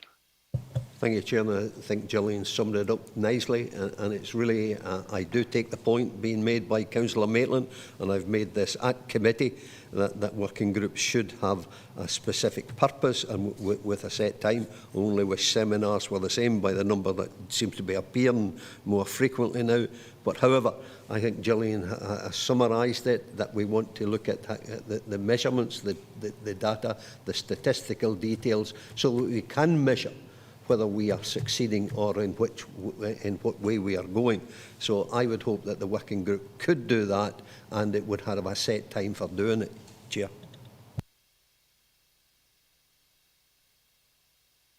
Yeah, I think we're maybe maybe ditch the idea of another recommendation if it's not clear as to who is the most who actually ought to be going to do that particular piece of work. But I mean, maybe we can have the assurance that work will be done, because it is important, as the director says, that we actually understand what success looks like. Okay, are people content with that? Okay, so if we can move on to item 9, which is road network management street naming, where we asked to consider the naming of new roads in accordance with standing other issues which concern matters that have been delegated to committee, and this matter should have been within the this matter is within the remit of the Nithsdale Area Committee, but it wasn't complete in time for it to go to the last meeting of the Nithsdale Area Committee, and so to avoid delay to the development, it is being presented to full council. So first of all, I think we have to agree to withdraw delegation from the Area Committee. Everyone content with that? Agreed. Right. Agreed, Chair. Yeah, Kevin Morrison is here to assist members with any questions. Do we have? And I see Stephen Herritt is also here. So do we have any questions? I believe the local members were consulted and had no objections to the names. So are we content to have these the names Thistleway, Orchard Way, Water Lily Drive and Wintergreen Drive as the preferred names for the new roads associated with the development? Agreed. Great. Thanks very much. Thank you. Okay, we're now moving on to item 10, which is a notice of motion. It's concerning the thanks to staff during the COVID-19 pandemic. Members are asked to consider the notice of motion proposed by Councillor David McKee and seconded by Councillor Rob Davidson. However, unfortunately, Councillor McKee has not been able to attend today, so Councillor Dryburgh will move Councillor McKee's motion. So Councillor Dryburgh and Councillor Davidson, can you please propose and second questions from other members? Councillor Dryburgh. Thanks very much, Leader. And obviously, unfortunately, Councillor McKee can't be here today and has asked me to formally move this motion on his behalf. Members will have seen the tremendous work our staff and indeed all local authority staff across the country take on behalf of their communities. It's often unseen, but is nevertheless extremely important to the work that the Council does on behalf of the region. I cannot think of a harder time work-wise that this country has been in, but if it was not for council workforce managers, heads of service and directors, I believe that we'd be in a much worse situation than we are today. Across the region, we have seen our workforce, whether that be in social work, education, communities and all our departments, see our staff rise up and go above and beyond what is expected of them and continue to do so. This new variant has put further pressure on our staff, and yet they still want to do the best they can for their communities. I, for one, am proud of their achievements in very difficult circumstances. Where the NHS rightly deserves praise for what they do, our staff have cooperated to ensure that the pressure they find themselves in is not as hard as it could be, considering the amount of work that the Council actually does supporting the NHS. It will come as no surprise, of course, that our workforce have risen to this and this continuing challenge. It will also come as no surprise that without local authorities, that government could not deliver any remedial actions without councils and that infrastructure. That human resource quite simply would not be there. The staff continue to amaze me, and I'm sure all of you in this meeting. I also want to pay tribute to you as elected members for the support you have shown our staff over the last number of months at your service committees and other meetings you attend, advising what our workforce have and are doing for their communities. Leader, I believe that we owe our workforce a huge vote of thanks for what they do, and I'm happy to move the motion on behalf of Councillor McKee. Thanks, Councillor Dryburgh. Councillor Davidson. Thank you, Leader. Councillor Dryburgh really has said it all, so I will be brief. I'm delighted to be able to second this motion. I'm sorry Councillor McKee has not been able to speak to it himself, because I know that it was something that he very much wanted to do, and I believe it's exactly the right thing to be doing. And perhaps particularly given that it now seems likely we are heading into a period in which, for absolutely no fault of their own, or indeed or on the part of any of us, the pressures on all of our services seem likely to be going to increase, given the concerns about the impacts of the new COVID variant. I was looking at some of the statistics from what had been achieved last year, and indeed since the lockdown in March. And these are absolutely mind-boggling figures. There's £92 million in business grants that were processed by our staff. For example, we issued more than 3,000 digital devices to pupils to assist with homeschooling. More than 2,000 staff were redirected to critical response areas of work during the first and subsequent lockdowns. The scale and magnitude of the changes that were required and of what we had to ask of the people who worked for us were absolutely profound. And because we have, in a sense, become accustomed to them, and not least because they also worked, they have perhaps, although it's not so long ago, even now started to be forgotten, but they were absolutely huge in their significance. And we owe it to our staff to say that we have not forgotten the fact that they went over and above the call of duty in circumstances that frankly no one could have envisaged or have predicted, and that in no small part getting through the past 20 months or so in the way that the region has been able to has been down to them just as much as it has been to those who have worked for the NHS. And I think it's absolutely vital that we do offer that recognition and thanks. It is heartfelt and genuinely meant, and that we should be doing it in public.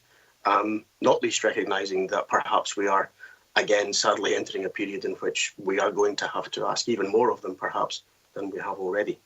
I hope, of course, that will not be the case, but we will simply have to see how that develops. With that, Leader, delighted to second the motion and add my thanks to those of Councillor Dryburgh and I trust of all members. Thank you. Thanks very much, Councillor Davison and Councillor Dryburgh. Councillor Scobie. Yeah, Chair, I would echo the sentiments and expressions made by both Councillor Dryburgh and Davison. When Jock was preparing this notice of motion, he actually approached the Socialist group and asked if we would second it, which we were delighted to say we would second Jock's motion, the content of it. But we also asked if he would put in an addendum.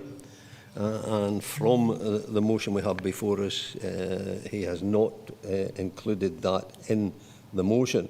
And the addendum was saying, recognising all that has been said by Archie in terms of the work, the sterling work that was performed by local authority workers, by public service workers out there on the front line, and as Councillor Davison says, recognising that was equally as important as the work that was done by the NHS, and we all stood on our doorstep and applauded the NHS for their courage and bravery in being on the front line, but that was for both the NHS and the local government. So our addendum that has not been accepted would be an amendment, and our amendment is, as is written there in the motion, but to add, in order to show our gratitude, the Council should make a similar ex gratia payment as made to the NHS to those council workers who risked their lives working on the front line delivering service during lockdown. So we would ask that that be amended to the motion that we have before us today. That's up to the proposer and seconder of the motion as to whether or not it's accepted. The only thing I would say is that some of the council staff, I understand, have actually had that payment from the Scottish Government, and that it was also being negotiated centrally by COSLA. COSLA made representations to the Scottish Government for funding to make that payment, and that was refused in the case of... Well, it was accepted in the case of some local government staff and not on others. I'm not quite sure what the criteria were. But I've also asked, Jane Maitland's also asked if you can put the wording in the chat so that people can see what you're proposing. And I've now got Councillor Carruthers, I saw you had his hand up, Councillor Sloan and Councillor McGregor. So can I bring in Councillor Carruthers first, please? Thank you, Leader. I think taking into consideration your comments at the beginning of the meeting, where statements and questions have been asked already, to keep it in short order, I agree entirely with the sentiments that have been made already. So just to concur with them, our staff are hard working.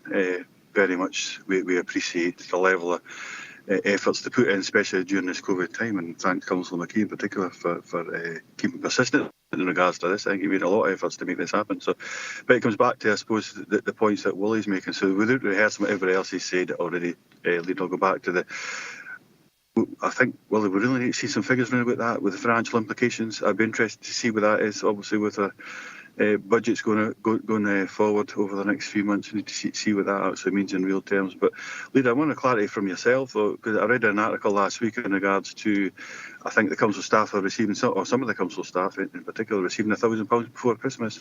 So that's the 2 points. We'd really need clarity in regards to the financial implications, and good to see that coming up in the chat, exactly what we're agreeing to if that amendment is agreed by Councillor Scobie. The amendment is agreed, but ultimately, but that £1,000 is very interesting, Leader, if you could clarify that, please. I don't think, I'm not really in a position to clarify that.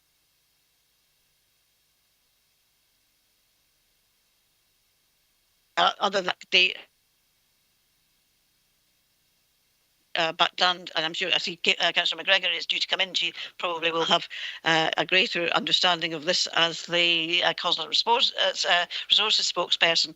But the settlement which was agreed, I understand, is worth around £1,000 to staff in terms of, it'll be a non-recurring one-off payment. But I'm sure Councillor McGregor will clarify that for us when she comes in. Can I take Councillor Sloan now? Yeah, thanks very much, Chair. I was delighted to see this motion on the table. I think the principle of it is excellent. To say thank you very much to all those who put, as Willie says, put their lives in danger and are still doing today. But the problem is you can't eat. Thanks very much. We've got to be practical. The NHS seen fit to give a token gesture to their staff who put their lives in the line. I think we should do, at the very least, what they did and repeat what they did. That said, I'll formally second. Thank you. Can I bring in Councillor McGregor? Thank you, Leader. I think I do now need to declare an interest because the conversation has shifted into the sort of areas of ex gratia payments and the pay negotiations, which I do lead on behalf of 32 councils. So I'll put declaration of interest on the table. I'm very happy to leave the debate if you feel that that's appropriate, Vlad, or if you would like me to give you a bit of information, I'm equally happy to do that and then leave. But I look to Vlad for some governance advice. Through you, Leader, my advice would be once you've declared that and it's quite clear conflict, I would suggest you leave the meeting, and then Tracy and our colleagues in governance can call you back in once that's dealt with. Thanks very much. The only problem with that is we don't now have the advice from the person who could tell us. But maybe Lorna can I see we've got Councillor Wilson wanting to come in as well. So Lorna, were you wanting to come in after the councillors? I'll come in, if helpful, Elaine, I'll come in on the issue of the pay. So the national pay agreement has now been reached, and there's an award now for 21-22, which is the current year, for all public sector employees who are paid under SJC, Terms and Conditions of Service. A communication was issued to all staff on Monday outlining the details of that agreement, which I will ensure that is shared with elected members so that they have that. And it outlines the timescales for that money to be processed within their salaries. And this has been considered with the joint trade unions, who are supportive and fully agree with that. So the salary backdate in terms of the new pay rates will be reflected in salaries from the 15th of January, which is the next pay date following the agreement. And the backdating and arrears payment will be made in February, and that's in line with other local authorities in terms of timescale. So trade unions are aware of that, staff have been made aware of that, and that's consistent with agreement at national levels. But in terms of the detail, in terms of how the increases apply across the different levels of salary, I'll ensure that information is circulated to members immediately. It has been previously, but in terms of what has been issued to staff. So I'll make sure that that's available. I'll come in after members have had their further discussion on the item. Thank you. Thanks, Lorna. Got Councillor Wilson. Thank you, Lydia. I mean, I associate myself with remarks that have previously been made. Our staff have really gone above and beyond during the pandemic, and unfortunately appear to be about to be asked to go above and beyond again, or for many of our staff to continue to go above and beyond over the winter period. I think just a couple of things for me.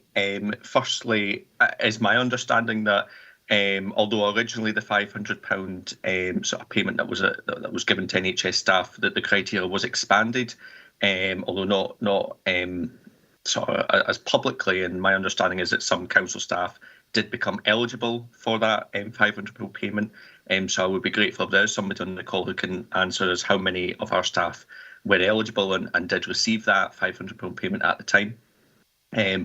I do agree with Tommy and Willie that we can thank our staff as much as we like, but words can only go so far, and I do agree with that sentiment.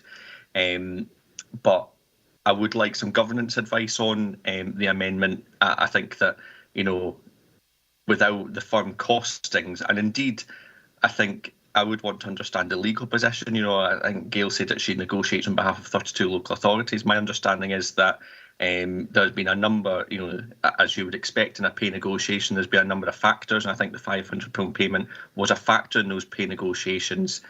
So I would appreciate some governance advice on the motion. Obviously, there is no costings. I think Councillor Carruthers made that point at this moment in time, and indeed, I would like a bit of an understanding of the position, given that COSLA do negotiate SGC salaries. Thanks, Vlad.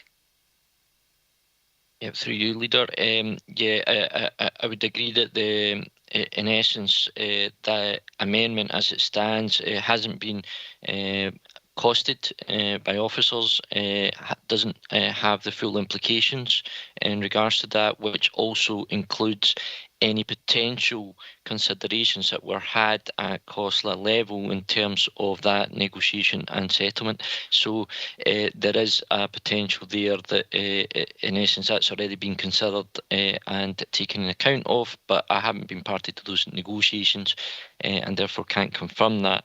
I would suggest that this is maybe something that could potentially be reported to FPT in terms of those considerations. Thanks, Vlad. I got Councillor Scobie wants back in and Councillor Carruthers wants back in. So, Councillor Scobie. Thank you, Chair. And I think there's been some clarification. There's been clarification from Lorna, and I think I have seen that pay settlement where indeed the workers, the employees will not receive this until pay date of January for the settlement of 21-22, and that any back payment will not be received until February, and not as perhaps reported in the media that they were going to receive this before Christmas.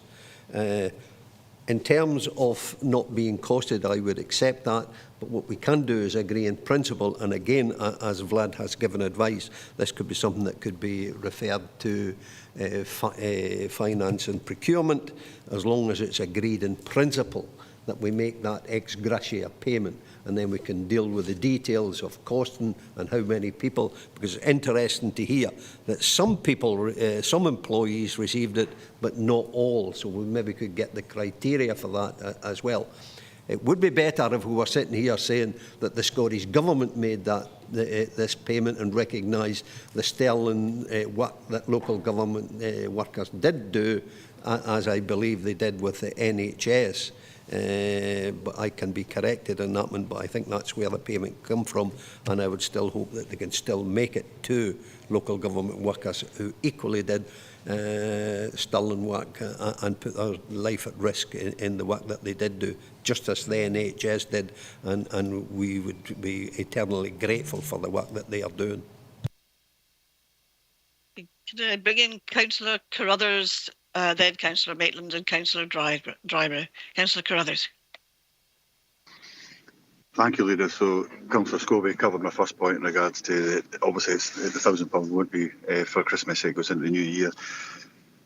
But I think, Councillor Scobie, I do thank you for bringing forward the amendment, but personally I feel it's more of a budget decision. There's a question over the competency, but I think it's in the spirit of going forward, it's certainly the sentiments, the right sentiments to be taken forward, but we need to understand what the financial implications to the council budget with that so means. But I think best quote of the day so far though by Tommy Sloan, "You can't eat, thanks very much," and that kind of sums it up.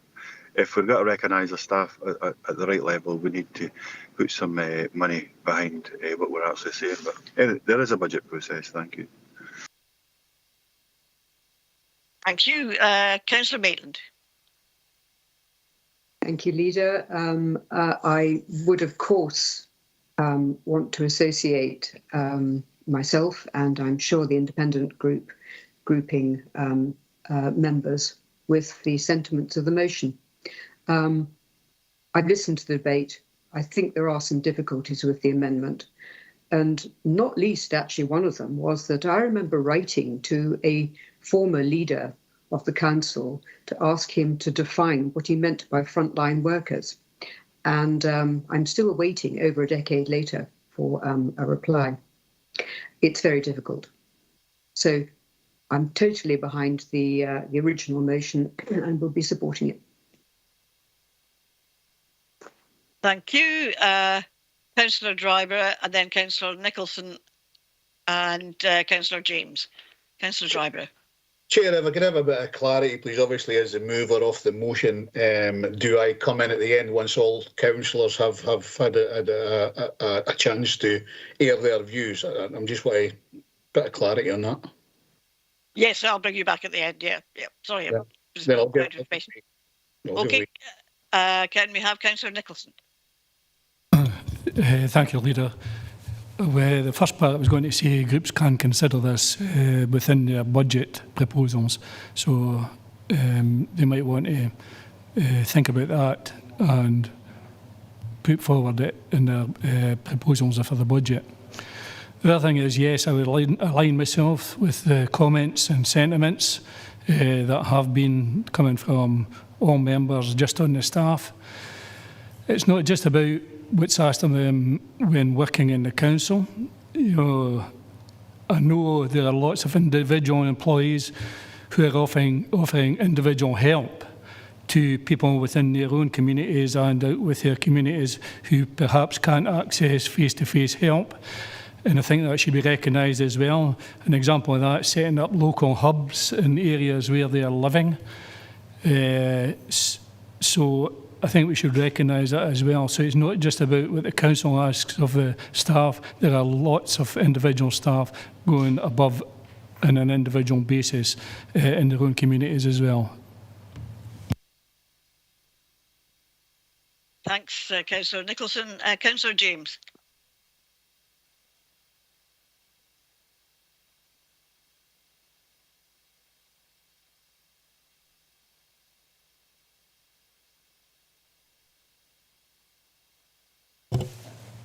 Excuse me for the delay. With reference to the amendment, I understand it's for council workers, and I wondered if for that purpose we as councillors are council workers, and then we might have a conflict of interest. Perhaps we could have some guidance on that. Thank you. I'm sorry, my IT went off again during that, but I hope maybe, Vlad, you managed to catch it. Yes, through you, Leader. I can clarify that members aren't deemed council workers, and therefore there is no conflict of interest here. Thank you. Thanks. Can I bring in Lorna? I don't see anybody else wanting to speak now, so I'll bring Lorna back. Thanks, Leader. Just really on behalf of the council staff, I wish to thank members for your kindness and support today in this debate, and intimated in the motion and in the discussion today, and I'll ensure this is conveyed to staff following the full council, and I know that they'll appreciate it, so thank you. I just say that absolutely echo the statements of members today. I've gone off again, I think, haven't I? No, you're still on. All right. No, you're off. I can just statements. Oh, geez. Just to echo the statements made by others thanking staff, and also to say that I do think that the £500 is a budget decision and people can discuss it at the budget time. I agree with others who have said that. And I'll hand over now to Councillor Davidson. And no, I think it's the standing order should just be Councillor Driver, and I'll hand over to Councillor Driver to come back to. Yeah, thanks very much, Leader, and thanks members for supporting at least the motion. And With regards to the amendments, obviously this is Councillor McKee's motion, and I can't speak for him, but what I can speak on behalf of members who have quite rightly said is that a decision for the amendment would have to go through due process, and a report would have to take forward. So in that particular instance, I'm keeping the motion as is. We do want to see our staff be well treated and all that, and I'm going to come on to something later on in the next report. But I think from that, the implications is not known as to what the amendment would actually do, and we cannot make decisions on information that we don't have the fullest of that particular ask. So I'll keep the motion as is and thank our staff for everything that they've done. And I'm sure that we will do everything in our power to try and get, as much recompense to our members of staff as possible. Thanks, Chair.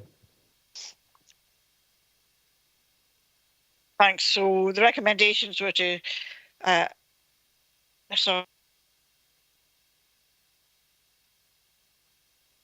a positive motion, and I presume that members are happy to agree to convey our thanks to staff, but to note that any financial issues would have to be considered in a budgetary manner and proposed as parts of the budget.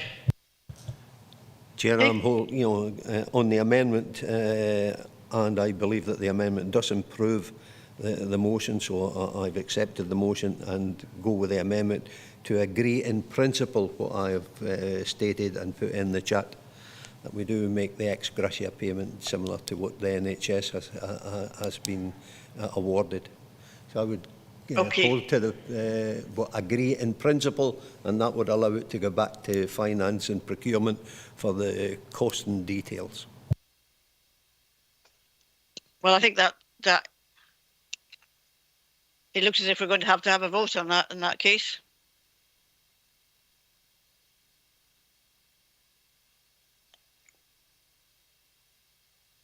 Through you, Leader, if that's okay.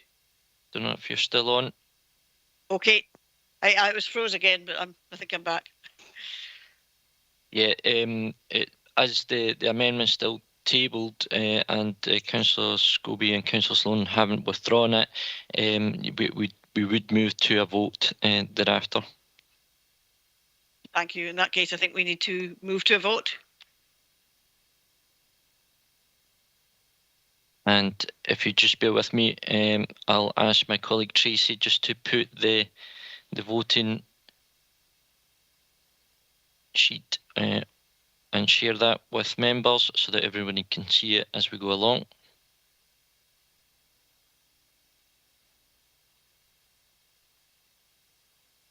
And I'm hoping that everyone will be able to see it. We had some difficulties last time, so I'm hoping that we'll get through that. In terms of the motion, is as it's tabled and as per the item on the agenda, and in terms of the addendum, which is the amendment, in order to show our gratitude, the Council should make a similar ex gratia payment as made to the NHS to those council workers who risked their lives working on the front line delivering services during lockdown. So I will go through the usual voting process, members, and if you just call out whether it's the motion or that amendment I've just read out. The first one is Leader. Motion. Deputy Leader. Motion. Councillor Graham Bell. Motion. Councillor Ian Blake. Motion. Councillor Richard Brodie. Motion. Councillor Dougie Campbell. Motion. Councillor John Campbell. Motion. Councillor Ian Carruthers. Motion. Councillor Karen Carruthers. Motion. Councillor Dempster. Jim Dempster. Motion. Could you repeat that? Sorry, Councillor, I missed that. My apologies. Motion. Yep, perfect. Thank you. Councillor Archie Drybrat. Motion. Councillor Pauline Drysdale. Motion. Councillor Dougie Fairbairn. Motion. Councillor Andy Ferguson. Motion. Councillor Andrew Dusty. Motion. Councillor Katie Hagman. Motion. Councillor Ian Howie. Motion. Councillor Ivor Hislop. Motion. Councillor David English. Motion. Councillor David James. Motion. Councillor Malcolm Johnson. Motion. Councillor Jeff Lever. Motion. Councillor Tracy Little. Motion. Councillor Gail McGregor. Councillor Jackie McCammon. Motion. Councillor Henry McClellan. Motion. Councillor Jim McComb. Motion. Councillor Jane Maitland. Motion. Councillor Sean Marshall. Motion. Councillor John Martin. Motion. Councillor Ronnie Nicholson. Motion. Councillor Matthew Ronnie. Councillor Willie Scobie. Amendment. Change the pattern. Councillor Tommy Sloan.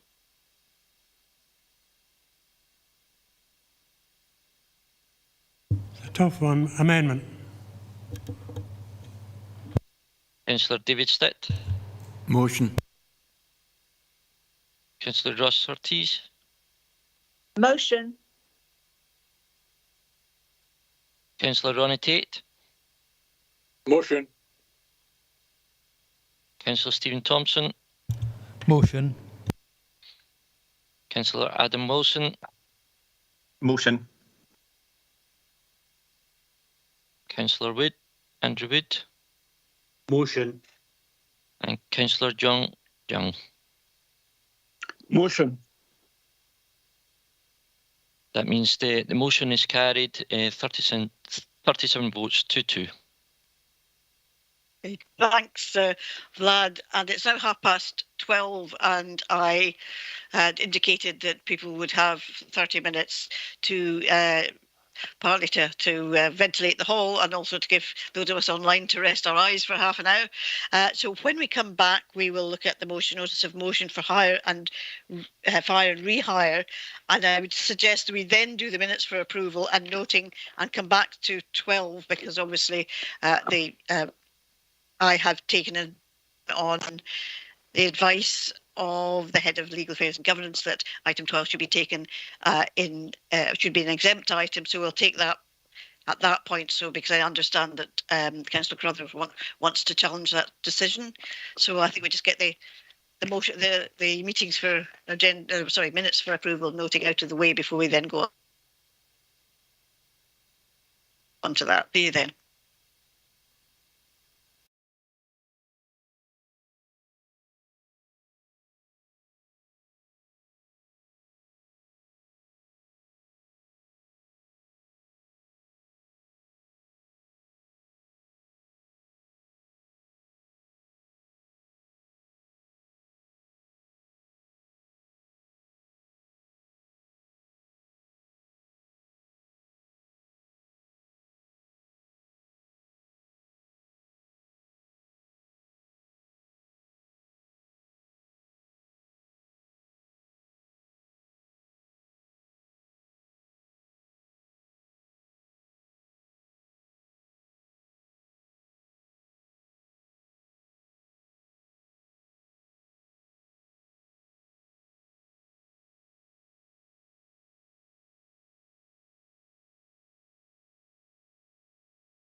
Well, welcome back, members. I've just transferred onto another device, so hopefully I won't keep hanging up. We'll start with item 11, which is notice of motion on fire and rehire. Before moving to the detail of the motion, given its subject matter, can we first agree to remove delegation from the Economy and Resources Committee so that we may discuss it?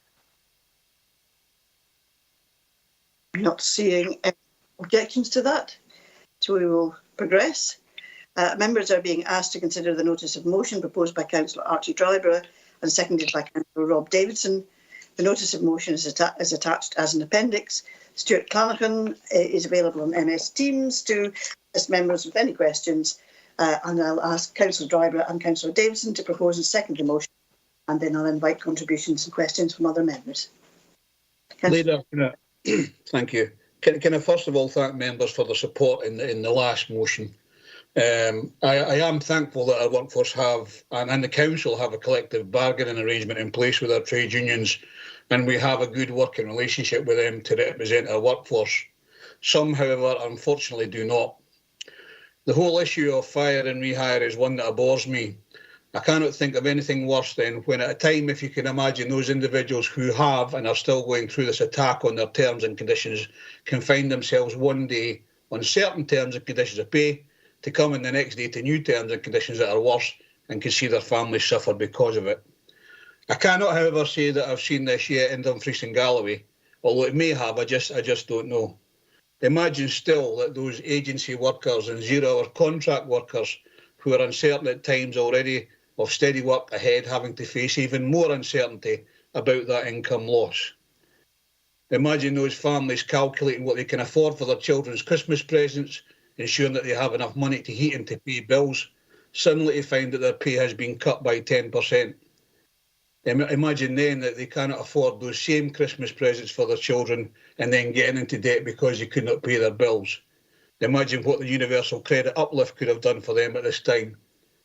Take it a stage further, those same families having to ask for support from their local authorities and third sector organisations that provide food parcels and emergency grants for support.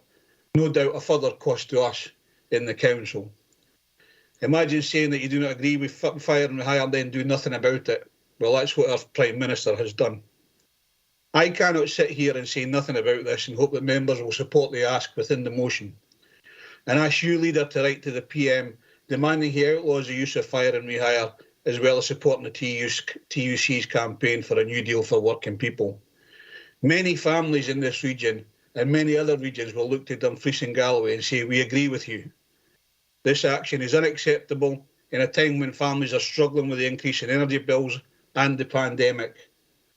If there is one bright light in all of this, perhaps the communities will see that actually working for organisations such as this council, at least we as members want to look after them and their families' welfare with good terms and conditions, good pensions and good working relationships, and that we may actually get more staff from this abhorrent practice, but I wish that wouldn't be the case. Leader, I move this motion on behalf of the administration and the many people out there suffering from this ruthless practice. Thanks very much. Thanks, Councillor Dryborough. Can I bring in Councillor Davidson? Thank you, Leader. I'm delighted to second this. I'm not delighted to be discussing it, but I'm delighted to second the notice of motion. I think it is an important issue, and it is an unacceptable practice. The choice between poorer terms and conditions or being sacked is no choice at all, and we should take, I think, a very firm view that we abhor it as an employer, and that we will do everything in our power to discourage its use by council suppliers and contractors. So both by our own example and also in the way in which we determine that we will spend the people's money, I hope in increasing proportions in our own region, just thinking of the important principles of community wealth building. And fundamental to those is the principle of fair work practices. It's not so very long ago, actually, and I suppose having now been around the council for a while, I can think back to these things, that there were arguments and indeed votes on the living wage and whether the living wage would actually result in people being being put out of work and losing their jobs, where now actually the principles of the living wage are so widely accepted that they were even appropriated by George Osborne, although there would certainly be, I think, a difference of opinion as to the level that he set the living wage, which he did in the past, as opposed to the real living wage recognised by this council and in this region. I do think that this is an important issue. I think that the council should take a view on it, and it should thereafter look to act on the basis of that view. That's as outlined, particularly the second and third paragraphs at the end of the notice of motion under per council therefore resolves to. I do think that's an important contribution we can make to creating a vibrant and a sustainable regional economy which is based on principles of fair work, and that those principles start with us but spread out right across the region. Thank you, Leader. Thanks, Councillor Davidson. I've since been informed it's actually Mike Shepley that's here to assist with questions. I'll next call Councillor Hislop next. Thank you, Leader. I think this is of concern to us, and I think we need to see what we do with it. But a wee bit of information, could Mr. Shepley tell me, when we do our redeployment, when we're looking at reducing posts, etc., we put people into a redeployment pool, we ask them to reapply for their job. If they don't get that post, do they then stay on their current salary, or are they asked to look at a reduced salary with different terms and conditions in a different role? Thank you, Councillor Hislop. And if I can, Chair, through yourself, when people placed in DG Transform, obviously there is a period of time that we allow ourselves to work with the individual and support the individual. Of course, the individual will remain on their terms and conditions. At the end of the day, this is about being a reasonable employer and an employer of choice, and that redeployment is very much both a transparent process and one that is wholly supportive of individuals perhaps learning new skills, and also allowing a degree of flexibility across the council with regards to our people being able to move from one role to another. So we don't penalise people for decisions that have to be made for economic and other reasons, but very much support them to continue their working life in the council. So, in private sector, if you have to do this because you can't afford to keep the staff on, I understand there's a difference with the likes of conditions and possibly pay. That's not acceptable, but where we have to do things for financial reasons, etc., it's acceptable in a public sector setting, but not in a private sector. Is that what the sort of idea behind this motion is, or is it a different practice altogether? Where, if you're saying to somebody you can't have your job, somebody else has got it, and you can take this other job, is that not something similar? I think I can't answer for the private sector as a whole, other than to say there are quite clearly practices that do occur in private sector organisations, which is probably one of the reasons why I now work in the public sector. That said, again, I'll reiterate that this process is one about being very supportive of our colleagues and recognising that we operate on shifting sand at times, but equally we are very protective of our staff and ensuring that they get every opportunity to remain in employment. And I think what this motion also does is, with regards to the Fair Work First approach, is also allows the council to exercise its leadership leadership, if you like, across other organisations that it does business with, to ensure that our values and our principles are shared by our partners, irrespective of how we basically who we conduct business with. We have a clear set of values around being an employer of choice, and it's those that we wish to express onto our suppliers, providers, partners, etc. Thank you for that clarification. Thank you, Councillor Scobie, followed by Councillor Fairbairn and Councillor Carruthers. Councillor Scobie. Yeah, Chair, and I totally endorse I endorse the sentiments expressed by Archie in the motion and its motives in appalling the whole idea of fire and hire or rehire. But it's just clarification on the third paragraph, and I did seek, and Archie did give me the clarification that agency workers would be included in this motion. And it's really just to address this to the Council, if that is what the motion is also implicit in what it says. And that's where the Council may operate a practice of engaging agency workers where they may not be getting the same terms and conditions of employment as other colleagues that they're working alongside. So is the motion calling that the Council change the employment status of these agency workers to employee status so that they do get the same terms and conditions as other people that are working alongside, and that this, if it is the case that we're employing agency workers, that this practice ceases in the motion? Mike? Sorry. Yeah, just one moment.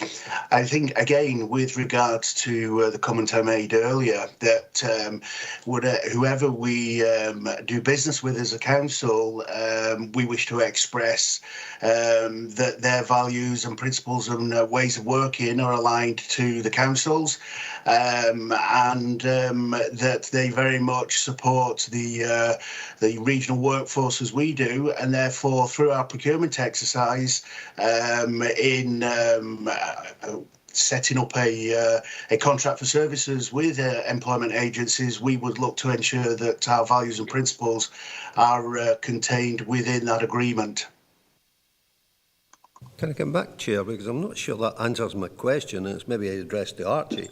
It's the practice of employing, and if I'm working alongside and I'm an agency worker, but somebody's getting greater benefit from the terms and conditions that we give to our employees, and it's found that that person hasn't, will we terminate the arrangements with that agency if it's the case that we do employ agency workers, and that's what the motion is seeking to achieve? Because, you know, the way to do it is to take agency workers on with employee status, where we can guarantee that they will get the same terms and conditions that we afford to our employees of the council. It's really, is that what the motion is seeking to do? I'll bring Archie back in, but it's not the way I read the motion, but I'll let Archie clarify that. That's correct, Leader. It isn't seeking to do that at all. I mean, what the issue here is whether, you know, unscrupulous employers wish to fire and then rehire. The motion is about ensuring that the local residents are protected against such unscrupulous employers. I think with regard to agency workers who work for the council, there will be times, of course, that we require agency workers to work for the council, especially at a time like at the moment when the pandemic is on and we need to, you know, at least get some people there. It's not our job to try and renegotiate on behalf of those agency workers, employers or agencies. This is about making sure that the fire and rehire itself is you know, treated the disrespect it should agency workers, I believe, in the council. And perhaps Karen will be better to answer this. Anybody who has a procurement side of things is asked to have at least relatively good terms and conditions for their employees. Karen, can you answer that point for Councillor Driver? Yep, happy to come in. I think, as Councillor Drybread just highlighted, obviously there is a need for agency staff at times within the council, and we have got a working group that's set up at the moment, which is following on from some of the good work by colleagues in Mike's team around the agency staff policy that's in place within the council, and that's ensuring that we have got those contractual conditions in place. So within the actual committee report today as well, there's 7 factors that form part of the Fair Work First that we would expect that any of our agency appointments or indeed any of our contract or supplier appointments will have in place due consideration to those Fair Work First factors. So that there's now the 7, and the opposing of fire and rehire practices was one that was added to that list in October of this year. So I think that gives us something that we can actively now incorporate into our contractual documents. Obviously, the challenge we have is our historical documents will not have included for that, so we need to manage that through part of our contract and supplier management processes. But for all new contracts going forward, we absolutely will have a contractual obligation and for our suppliers, including those that are providing agency staff to the council, around the opposing of the use of fire and rehire practices. Thanks, Karen. Councillor Fairbairn. Thank you, Leader. Yeah, really, I think I'm maybe going to be a bit off-piste here, but you can pull me back if you think I am. It's a case of, it's really directed to Mike. It's about employment procedure in relation to, I think Ivor's kind of touched on it, to be fair, in relation to if somebody goes across to another public authority or public board or public employment, what's the kind of council's procedure about bringing them back in again if they so come back to the council? Is there an employment procedure? I mean, if they've left and went to another, authority or body or whatever, I just wonder what the situation was with that, Mike, please.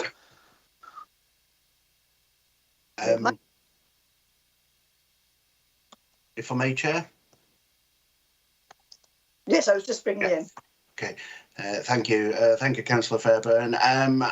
With regards to the movement of staff across the public sector, this does happen, and I think it is fair to say that the principles in place would be that if somebody left this council and went to work for another council, but in the pursuit of their career, there was a role that they wish to apply for back into Dumfries and Galloway Council, I'm not aware of any prohibitive steps that would prevent somebody pursuing a career across the public sector across Scotland. So we would apply our robust HR policies and procedures around recruitment, and obviously we would undertake the necessary checks with regards to this person coming from another council.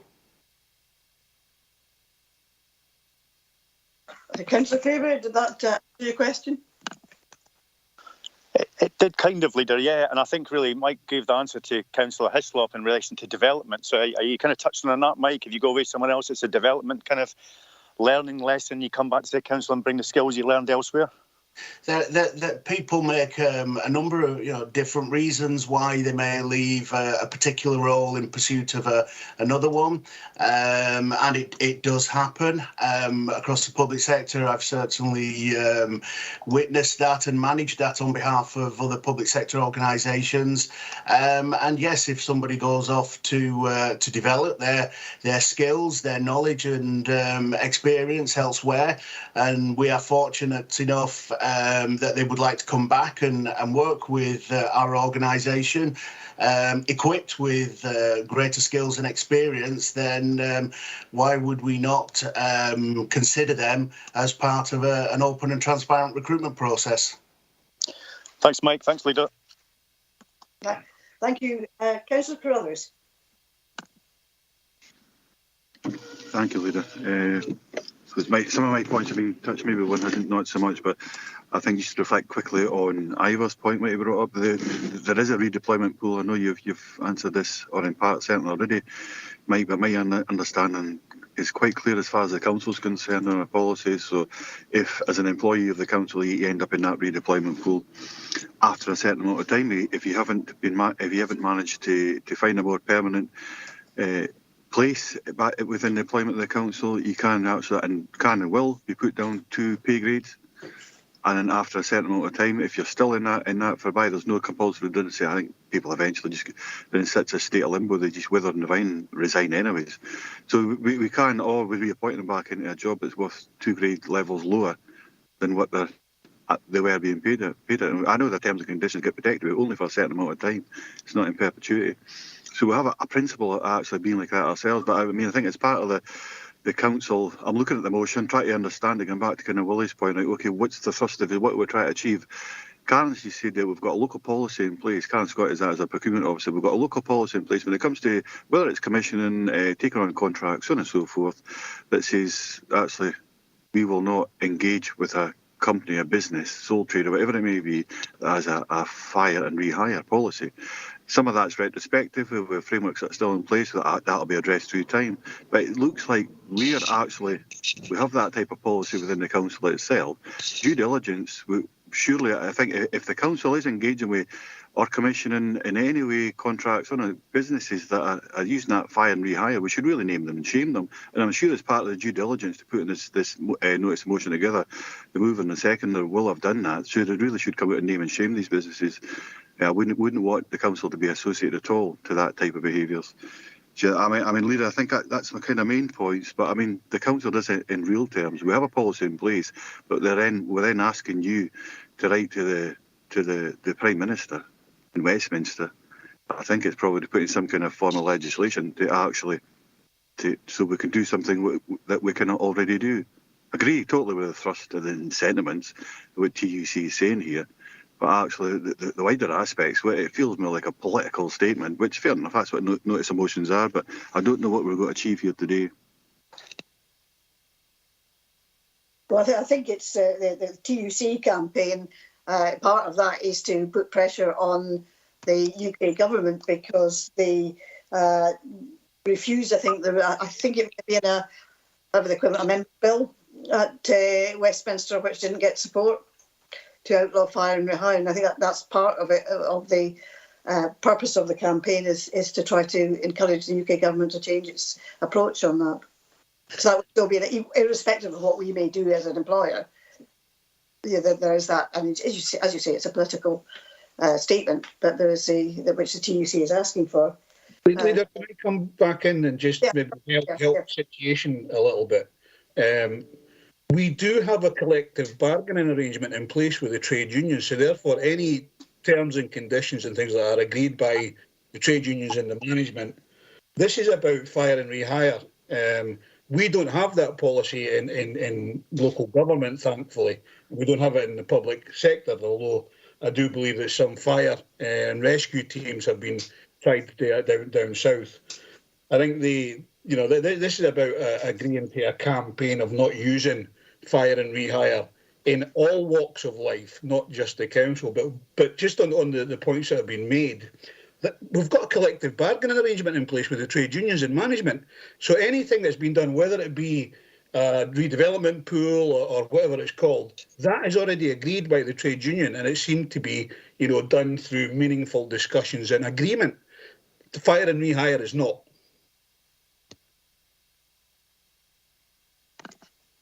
Yes, I think fire and rehire is different. You either accept worse paying conditions or you lose your job. I mean, it's a straightforward choice. It's not equivalent to there's a red circling when somebody maybe job doesn't exist any longer and they're going into redeployment. And there's a point at which the red circling process, I think it's 3 years, expires, and you could then be offered a job at a lower rate of pay, but that's not the same as fire and rehire by any means. I'll bring in Councillor Maitland. Thank you very much, Leader. I'm conscious that we are responsible for people in Dumfries and Galloway, and I'm looking at it from a purely Dumfries and Galloway point of view. The current environment is that employers are scrabbling around to find employees. It's an open question, but if we did actually remove this flexibility to employees and therefore chill the hiring environment, what evidence is there that that would actually happen? Do we have any idea what would happen in Dumfries and Galloway? I mean, I think that the ACAS advice and guidance is really extremely good practice. I think that looks exactly the sort of thing that we should be doing. And Karen's already explained to us that our own policies of procurement using fair work principles will nudge us gently along, because employers will not get business from the council and probably actually from the public sector, which is really very important in our area, without complying with these particular good practice rules. So I have no difficulty with paragraph 2 and 3 of the motion, but I really would like to know what the evidence is about what the effect would be on our own employers if we took away that level of flexibility. And it's not obvious here.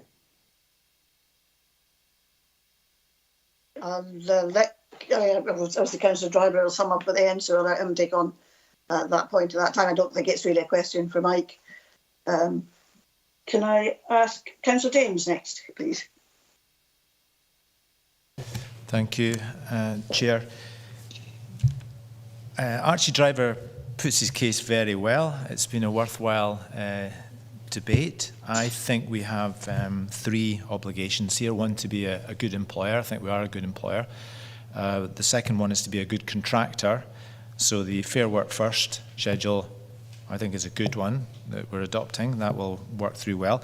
And I suppose the third factor is also addressed in the motion, and that is being on the side of local residents in their employment. National companies are operative here. And I haven't really heard of a hire and fire problem here.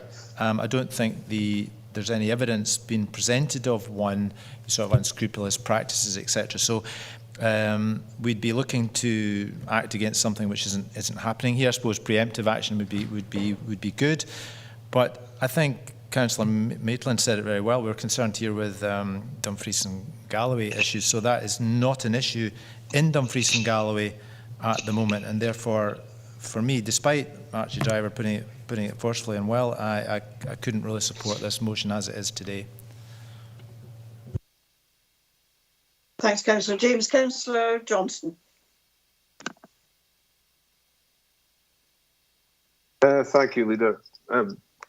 Clearly, this is an unacceptable practice, and I don't disagree with that. But one warning shot I might put over the bows of this as well is we're talking about fire and rehire.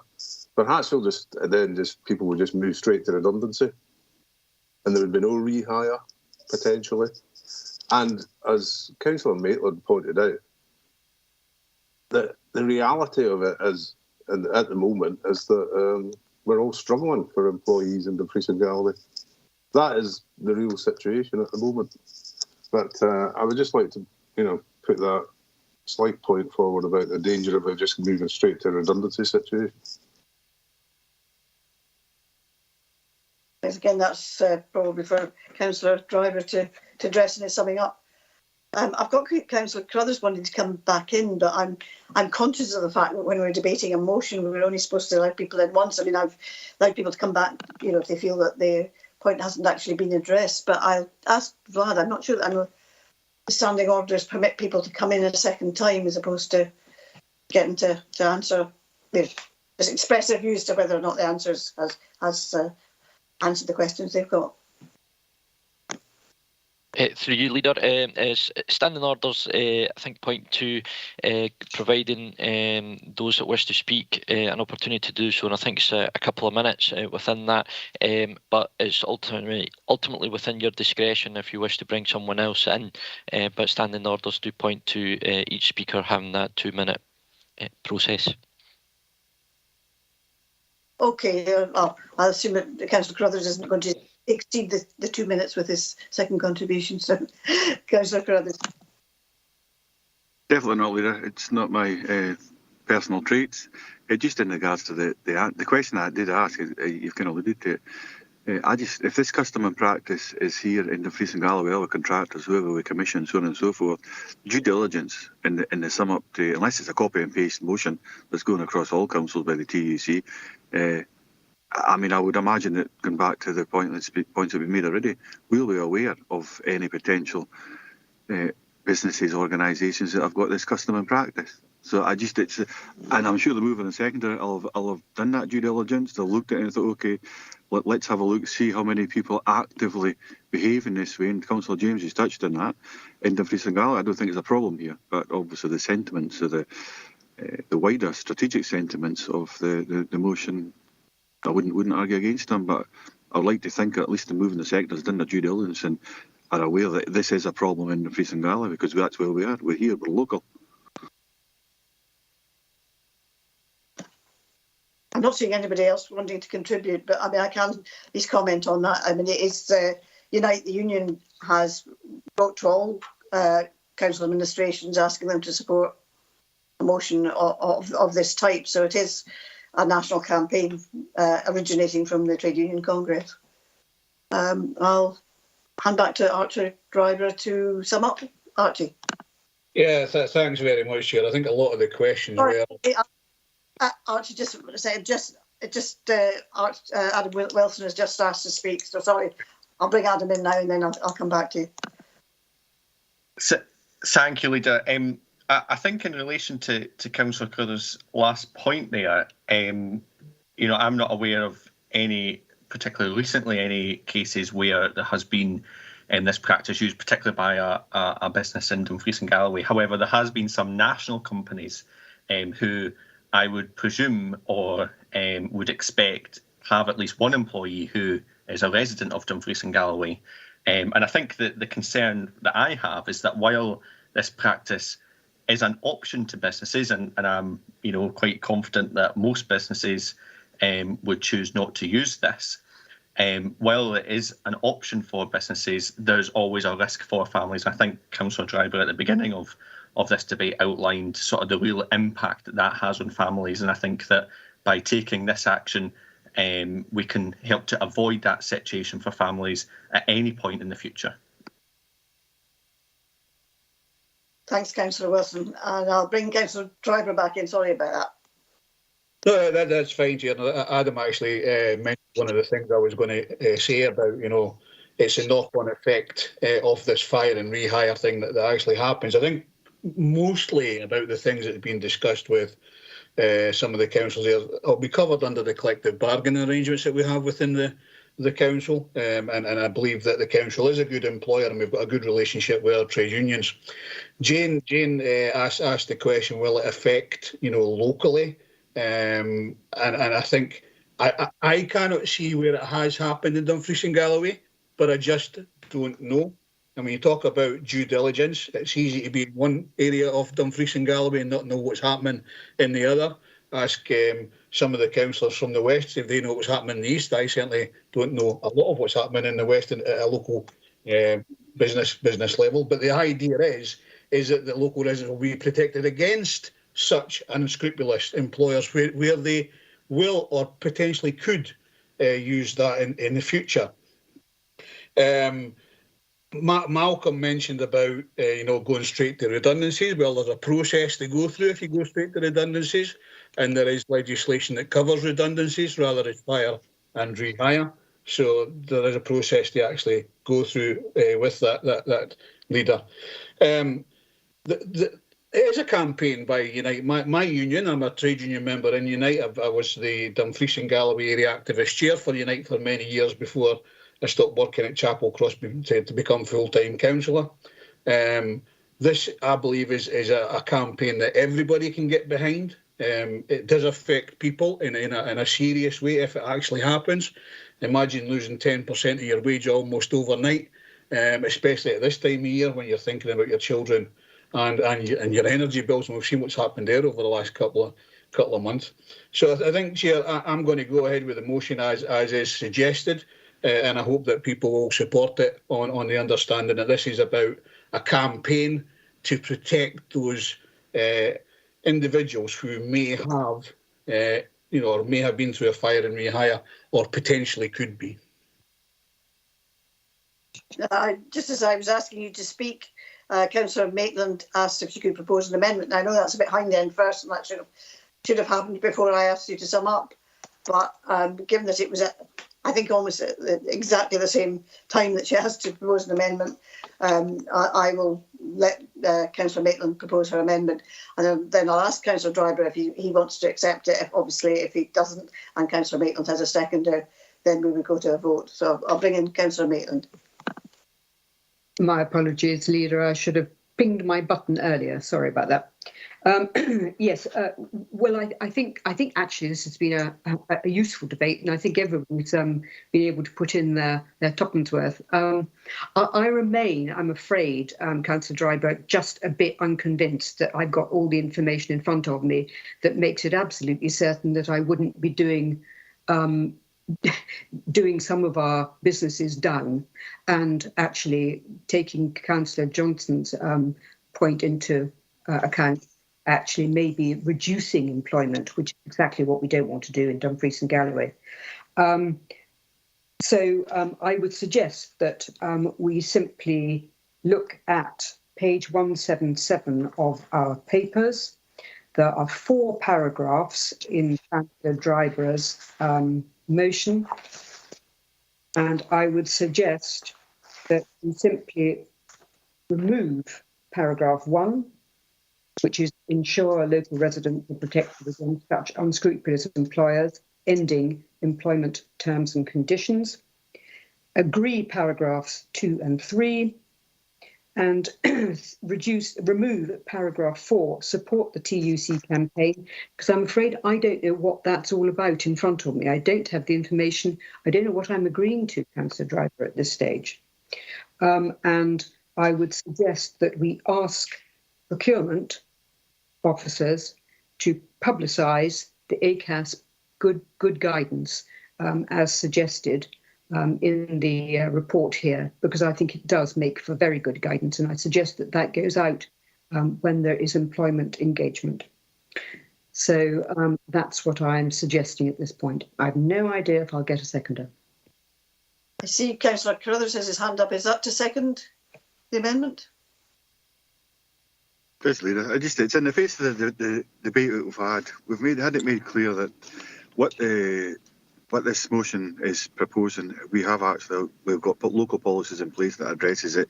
You've got the more political points, which I think actually that paragraph 1 gets rid of that, and the last paragraph. So we're not against the philosophy of what's being said, the sentiments, but I think I agree with Councillor Maitland, the way she's addressed it. I would second her amendment. Thanks. Councillor Dryber, are you prepared to accept the amendment? Leader, no, I'm not. I'm a trade union member, and my union has set aside this campaign to ensure the safeguarding of local residents as well. I can understand where Jane is actually coming from, but I don't think that would be the case. And I understand where the thought came from Councillor Johnston, but again, you have to go through process for that side of things. So I'm prepared to keep it as it is. Okay, in that case, we'll move to the vote. Vlad. Thank you, Leader, and through you. If I could ask Councillor Maitland just to confirm as part of that amendment in regards to the ACAS code, just so that I can clarify that from my end. I think Councillor Maitland's pointed to procurement, maybe publicising that, but I just want to know what Councillor Maitland meant by that. I believe that procurement are going to have some employer engagement days in the future, and I would have thought it would be possible to promote the ACAS guidance in some shape or form when they engage with employers. I'm not going to be prescriptive. I will leave that to the judgment of the officers, but it should be made clear that that is excuse me, that is to be available for employers to see. I just confirm if Karen's still on the call, just to check that if that makes sense to Karen in terms of taking that forward. Yeah, it did. Thanks, Vlad. Oh, did you refer to me, Vlad? So it's Karen Scott. Yes, apologies. Yeah, apologies. Yeah, I think the general.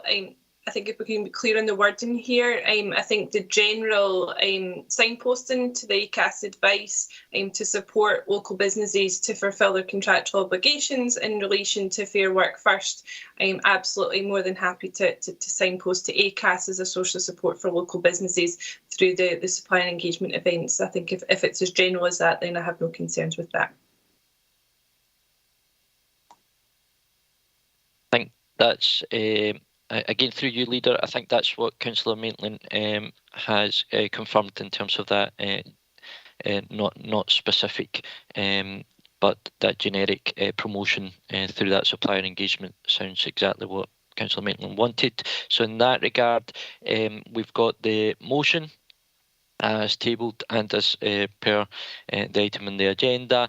In regards to the amendment that's proposed by Councillor Maitland and seconded by Councillor Carruthers, is to remove paragraph 1 of the motion, to agree paragraph 2 and 3, remove paragraph 4, and to insert further wording that allows procurement to publicise ACAS good guidance. So if everyone's happy with that, we'll proceed to the vote itself. And Leader? Motion. Deputy Leader? Motion. Councillor Graham Bell? Amendment. Councillor Ian Blake? Amendment. Councillor Richard Brodie?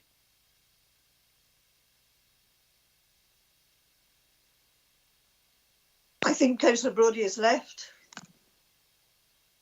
Thank you, Leader. Councillor Dougie Campbell? Motion. Councillor John Campbell? Motion. Councillor Ian Carruthers? Amendment. Councillor Karen Carruthers? Amendment. Councillor Jim Dempster? Motion. Councillor Archie Dryber? Motion. Councillor Pauline Drysdale? Amendment. Councillor Doug Fairbairn? Amendment. Councillor Andy Ferguson? Motion. Councillor Andrew Justy?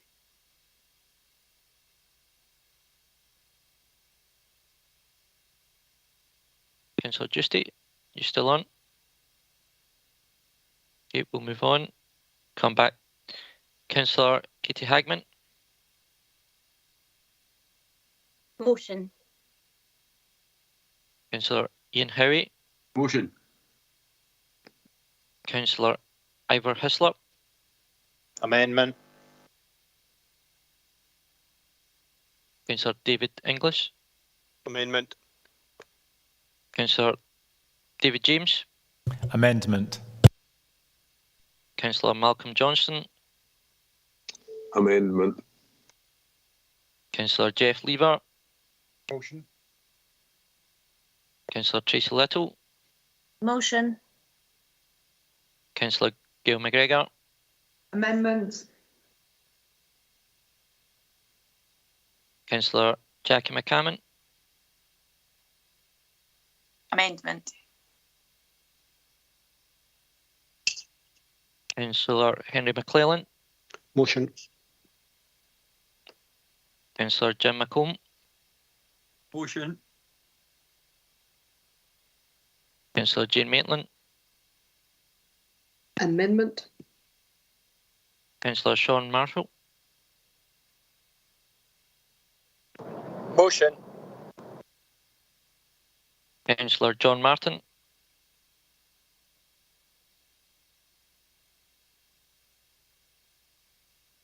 Councillor Martin. Okay, we'll come back to Councillor Martin. Councillor Giusti. Councillor Ronnie Nicholson. Motion. Councillor Willie Scobie. Motion. Councillor Tommy Sloan. Motion. Councillor David Stitt. Motion. Councillor Ross Surtees. Motion. Councillor Ronnie Tate. Amendment. Councillor Stephen Thompson. Motion. Councillor Adam Wilson. Motion. Councillor Andrew Wood. Amendment. Councillor Young. Motion.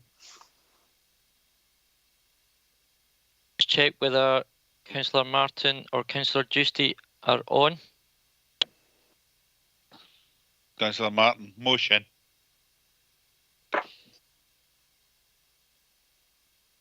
Thank you, Councillor Martin. And that brings us to 23 votes in favour of the motion and 15 towards the amendment, and therefore the motion is carried.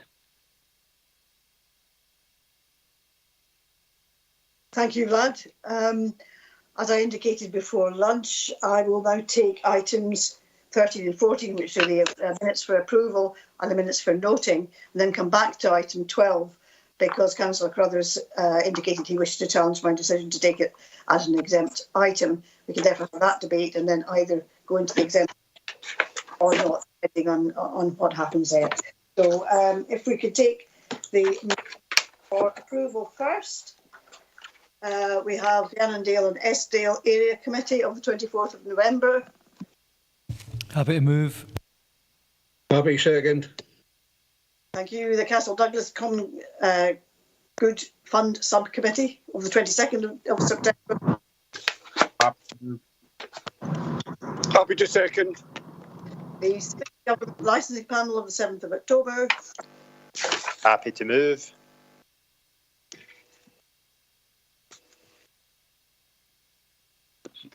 Happy to second.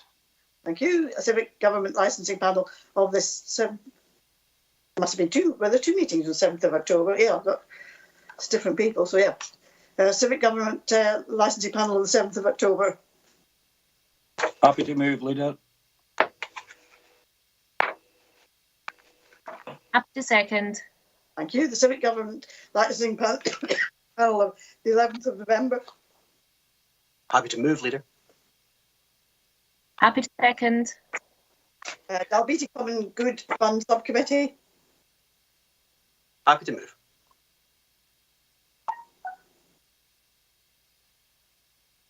Can we have a seconder, either Councillor Blake or Councillor Stitt? I'll second.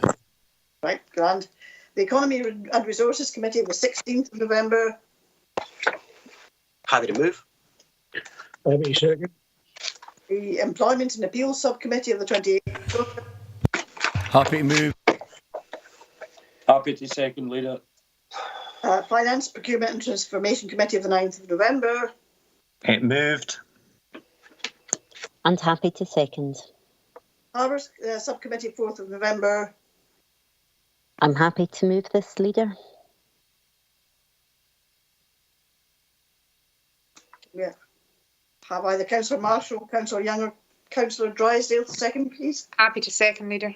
Thank you. The Local Review Body of the 23rd of February. Happy to move, Leader. Happy to second, Leader. Local Review Body of 9th of September.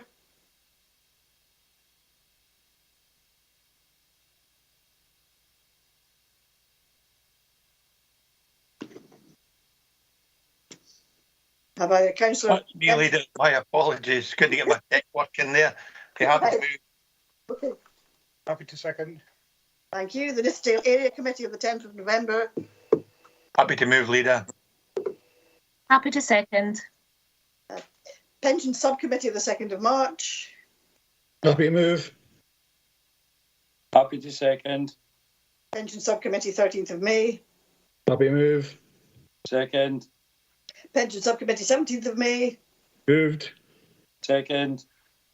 Pension Subcommittee 22nd of June. Moved. Second. And finally, Pension Subcommittee of 22nd of September. Moved. Second. Now, you go on to Police, Fire and Rescue Subcommittee of the 1st of December. Happy to move. Happy to second. Review of Standing Orders Subcommittee 2nd of November. Happy to move, Leader. Seconded. Stewardship Area Committee 17th of November. Happy to move, Leader. Happy to second. Stranraer Common Good Fund Subcommittee of 15th of November. Now, do we have Councillor Sloan in the hall?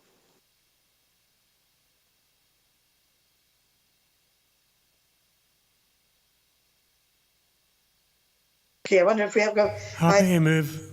Oh, thanks, Councillor. Do we have a seconder? Happy to second, Leader. Thank you. The Whithorn and Wigton Common Good Fund Subcommittee of the 26th of October. Happy to move. Happy to second. Thank you. And the Wigton Area Committee of the 3rd of November.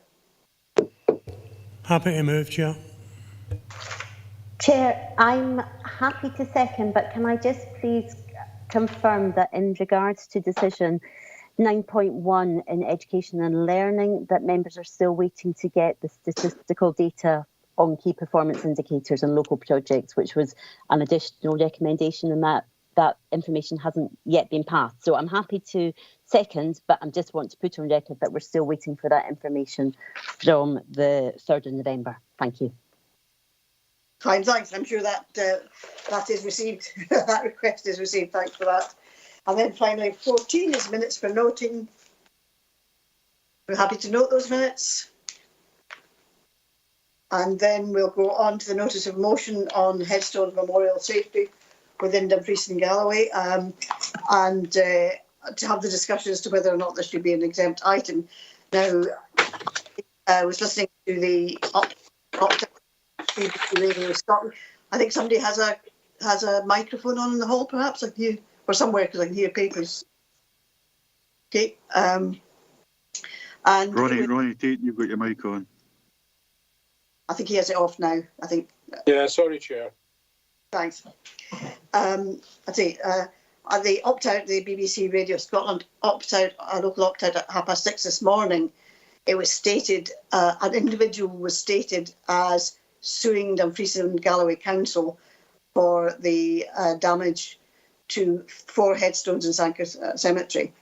And I was concerned that seemed to be a new piece of information, which concerned me because there was no mention in the motion of anybody being sued. And if it is going to court, then there was the possibility it was sub judice. So I asked our head of legal services and governance whether this changed the situation with regard to being able to debate this motion, and he came back with the advice that yes, we can still debate it, but it would be better for it to be an exempt item because there's a possibility within the debate that something is said which could be used in court. So that was the reason for my decision to take it as an exempt item. As I say, Councillor Carruthers, you wish to challenge that, so I'll obviously open the floor to you to challenge it. Thank you, Leader. So it is on the basis of, do we formally have a legal challenge against us? That's where I'm coming from. So I hear on a daily basis people saying I'm going to sue the council, especially over potholes, much smaller things. But on a daily basis we hear that. I'm not saying it's broadcast on the BBC every day, but certainly. But ultimately, if we've got a legal challenge against us, I think then fair enough, you've got a call to actually say, right, okay, maybe we should be considering this, but then we could have a debate around about that in private, I should say. But if we haven't actually officially got a legal challenge against us now, and that's only hearsay, that's a press statement coming from BBC, I don't think it would be proper and right if we acted on a press statement as being we have got an official legal challenge. So we have got the head of legal in front of us here. He can actually, you'll be able to find that out if that's needed. But unless we've got an official legal challenge against us at this moment in time, I think this should definitely be in the public domain, and I would move so accordingly, Chair. Leader. Thanks. No, as I say, all what I heard was, and the individual was named in that he was suing the council. Now, I don't suppose the BBC made that up. They must have got that from somewhere, that he was suing the council for damage to 4 headstones. So that was on the basis of that, and being, if you like, being precautionate in case it is, it does come to court, that we should be careful what we say in public. I'll bring in Councillor Wilson and then Councillor Hislop, and then I'll come back to Vlad. Councillor Wilson. Thanks, Leader. Mine is just a procedural point. I was wondering if we can get governance clarification whether we need to withdraw delegation from Communities Committee first, or decide whether to take it as an exempt item. If we're moving straight to a debate on the exempt item, I'm more than happy to second your motion, Leader. I was intending to remove the delegation at the time we actually debated the motion, rather than, currently we're debating whether or not to take the motion as an exempt item, but and then we would remove delegation. And can I have bring in Councillor Hislop? Thank you, Leader. It's just similar lines to Councillor Crothers. In paragraph 3.14, there is mention of correspondence from a solicitor's firm. Is that the challenge? And if so, at the time of writing the report, there was no issues with it being exempt. What has changed?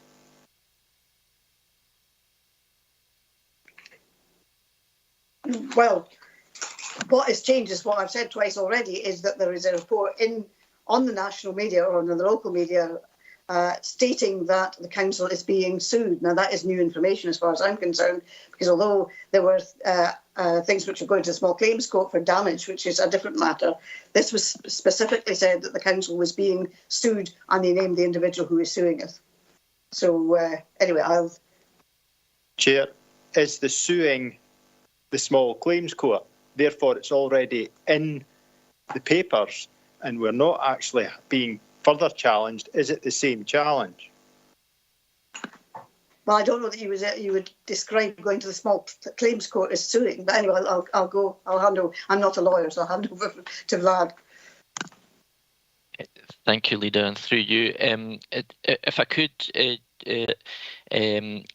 that first and foremost, in light of the recent media coverage highlighting that there is a legal, or there is potentially going to be a legal claim against the council, that probably raises the stakes in terms of what we've got in front of us, and therefore my advice is that this should be an exempt item. Otherwise, we run a significant risk in terms of that threatened legal litigation, and that could be a threat to the council in terms of that potential claim. In terms of, it's important also to know that one of the things that we are proposing here in terms of that exempt item, certainly from my end, is that members are able to discuss this properly and have a full and frank discussions with officers in regards to that paper, rather than potentially have that curtailed because of what we can and can't potentially say.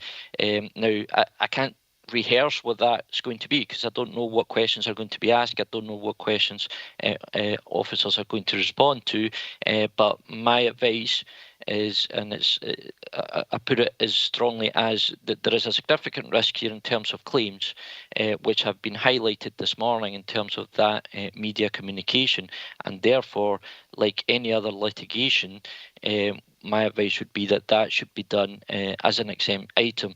And just to clarify, in terms of that exemption within Local Government Scotland Act 1973, it states any legal proceeding by or against the authority, whether proceedings have been commenced or are in contemplation. I've received a letter, and that is now even more affirmed in terms of that contemplation by this morning's media communication. Thank you. Councillor Wood wishes to come in. Thank you, Chair. It was really just to bring in some further information. Some 3 months ago, I approached the Director with regard to the complaints, and I was assured that there would be a thorough review of policy and procedures taking place. Some 4 to 5 weeks after that discussion, the Director came back to me and he once again assured me that having done a thorough review of the policy and processes, that everything was done according to the guidance set out by the Scottish Government and by the other body that's identified within 3.5. Now, my concern is that the only issue he flagged up was poor consultation, which he brushed to the side as being not a big issue. Leader. Okay, so that's everything I have to add. Yeah, that's not the matter under discussion at the moment, and is not whether the substance of the motion. We are currently discussing whether or not the motion should be taken as an exempt item. But with respect, Leader, if the Director has said that everything has been done correctly, how do we expose ourselves to any challenge? Because the indication is that we are being taken to court. The council is being taken to court, and therefore matters raised in debate of your motion could be used in evidence against the council. That's the issue. Vlad. Yeah, just to confirm that I understand the question there from Councillor Wood, but I absolutely agree with yourself, Leader, in terms of the issues more about that full and frank discussion that members would want to have on this. I'm assuming that's what members want, and in order to have that, my strong advice is that that should be done in an exempt part of this meeting rather than have it in public where the council then runs a risk in terms of that discussion. Thank you. Councillor Scobie, and then I think we'll go to a decision as to whether we... Good. Am I in the final one? No, yep. I served on a council at one time where members were advised you could be breaking the law, therefore acting ultra vires, but never ever told how and why or what we were breaking the law on. In this case, I'm quite happy with the advice being given by Vlad that there could someone could be contemplating, and therefore he's read out the part of the Act that refers to this. Otherwise, I would be reluctant to go into private session. But we have had the advice from the head of legal services, so that was the advice I was looking for. Thank you, Councillor Scobie. Okay, well, I propose that we accept the advice of our head of legal services at governance, and that we take the item in private session as an exempt item. Is anybody prepared to second me for that? Seconded. Yes, I do. Councillor Carruthers, do you want to propose an alternative? I would, Leader. I think it's in the interest of open fairness and transparency. I hear what Vlad's saying in regards to there may well be a case under the 1973 Act, but I think unless it's registered and logged with us, in the interest of openness, fairness and transparency, we should hear this in public open debate, and I would move accordingly. Leader, thank you. Okay, does Councillor Carruthers have a seconder? Yes, I'm happy to second.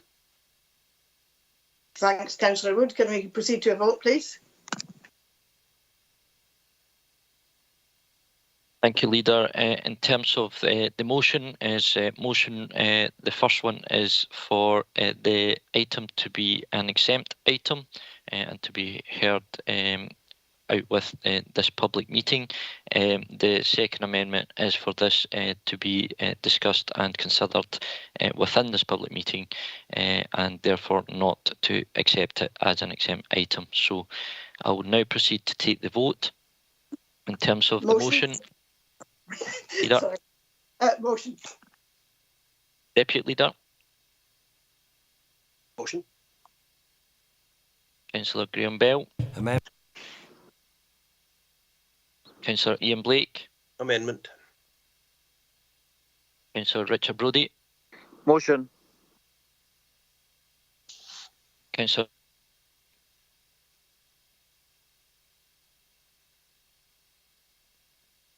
Councillor Campbell. Motion. Councillor John Campbell. Motion. Councillor Ian Carruthers. Amendment.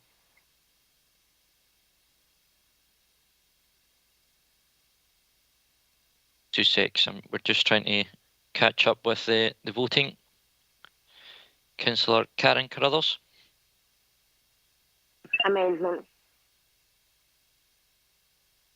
Councillor Jim Dempster. Motion. Councillor Archie Drybert. Motion. Councillor Pauline Drysdale. Amendment. Councillor Doug Fairbairn. Amendment. Councillor Andy Ferguson. Motion. Councillor Andrew Giusti. Amendment. Councillor Katie Hagman. Motion. Councillor Ian Howie. Motion. Councillor Ivor Hislop. Amendment.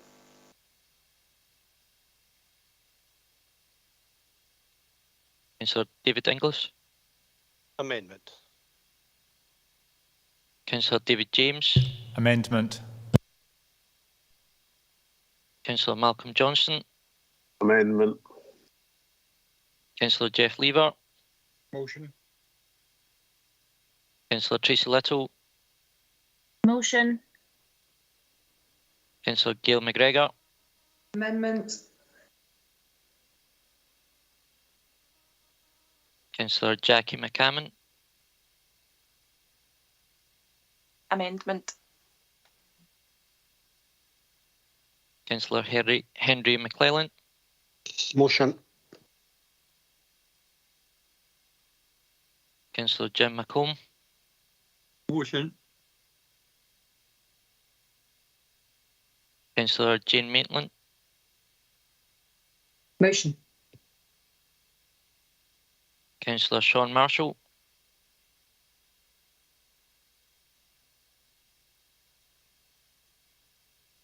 Councillor Marshall.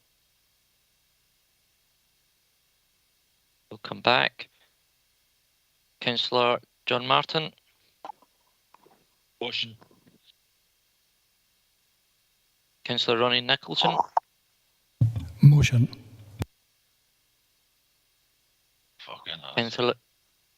Councillor Matthew Ronnie. Councillor Willie Scobie. Motion. Councillor Tommy Sloan. Motion. Councillor David Stitt. Motion. Councillor Ross Surtees. Motion. Councillor Ronnie Tate. Amendment. Councillor Stephen Thompson. Motion. Councillor Adam Wilson.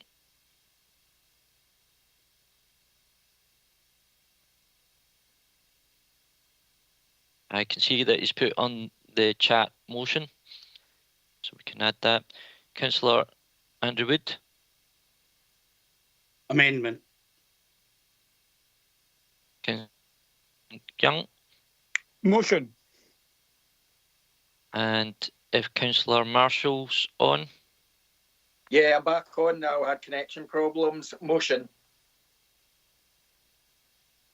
Okay, that concludes the vote, and as members will see, 25 in favour of the motion, 15 in favour of the amendment, and therefore the motion is carried. Thanks very much, everyone. I have just realised that I have not taken the item of urgent business, which was not to be exempt. So with your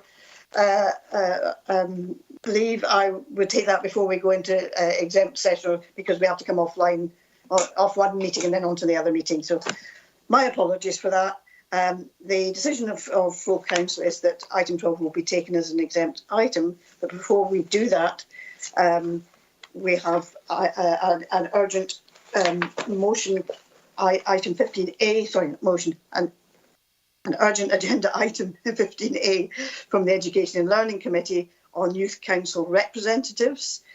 We have to remove delegation from the review of standing order subcommittee so that we can discuss it. We're content to do that. Great. This report asks members to consider an amendment to the Council's scheme of administration and delegation to committees to allow Youth Council representation on the Education and Learning Committee. As matters relating to the scheme of delegation are delegated to the review of standing order subcommittee in order to make recommendations to full council, it will first be necessary to withdraw delegations from the review of standing order subcommittee, as we've just done. This report is presented as an additional late report for members' consideration due to the fact that the Education and Learning Committee considered this matter at its meeting on 9th of December 2021 after the papers had been published and determined that the matter should be considered at this meeting. This matter should not wait until the next meeting, as a delay in the decision would not allow Youth Council representatives to be at the next meeting of the Education and Learning Committee. I think also, and I was one of the people who pushed for this Education and Learning, is that we agreed at our meeting with the Youth Council on the 8th of September that we would consider this, and it seemed rather a delay. We're already over 3 months since we made that commitment, and that we should be taking the decision today, not least because we now have a new Youth Council, and they only have a 2-year cycle, electoral cycle, Youth Council, and to enable people to make those nominations as quickly as possible. Rogerson is here to assist members with any questions, and as you'll see from the paper, Education and Learning Committee recommended option 3 as the option, that is 2 Youth Council members to sit on the Education and Learning Committee, but without voting powers. Okay, can I invite any comment or questions on this item?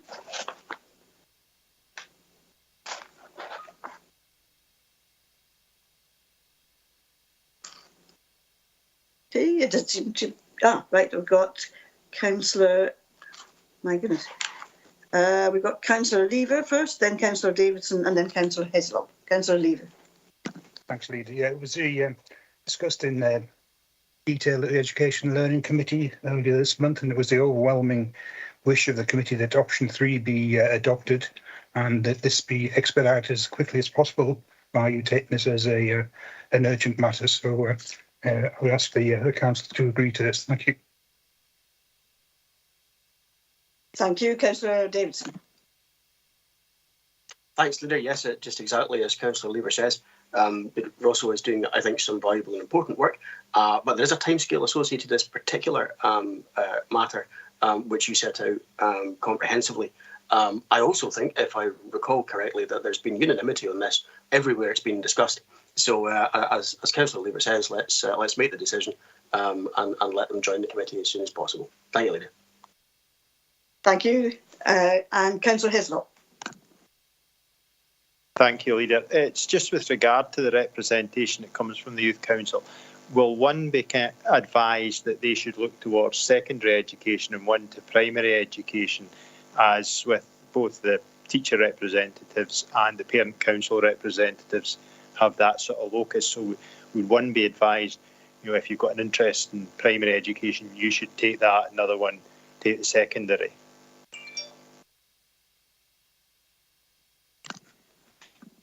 I think actually the delegates would be up to the Youth Council to determine how they wanted to appoint the delegates. No, there would be a bit of a problem being because there aren't any primary kids on the Youth Council. It's from age 12 upwards, I think, if I'm correct. So there wouldn't actually be anybody who was in primary education who could be a delegate. I wonder if anybody can clarify that. It was more if they could take forward maybe primary school issues so that they had a link into the primary schools, so that the primary schools aren't underrepresented, shall we say, at the committee. Yeah, Gillian. Thank you, Leader. And certainly I can take that back in discussions with the Youth Council as how best the Youth Council choose to make sure they represent the voices of all our young people, and that would be early learning and childcare, and primary and secondary and special, because yes, the teacher representatives have specific responsibilities, and that might be something the Youth Council would want to consider too. Thank you, Gillian. Councillor Scobie, then Councillor Fairbairn, and Councillor Lever wishes to come back. Although he shouldn't, strictly speaking, as long as he doesn't take more than 2 minutes. Okay, that'll be the same rule as it was for Councillor Carruthers. Councillor Scobie. I take that to mean everybody, Chair. I take this report to mean, or it can be clarified, that we can populate this throughout all the committees rather than coming back to standing orders and then coming back to the council to get removal of delegated powers to consider it. That in principle the paper is coming forward, but that we populate youth council representation throughout all the committees, down to area committee included. I think the specific ask at the meeting with the Youth Council was education and learning, and the area committees. Now, the area committees, there is a little bit more discussion going on regarding what would be the most appropriate Youth Council representation there. I don't think that was any request that Youth Council was sat on any other committees, and indeed we don't have external bodies sitting in other committees other than education, which some of which is determined by statute. But I can maybe ask somebody to clarify that. I don't know who.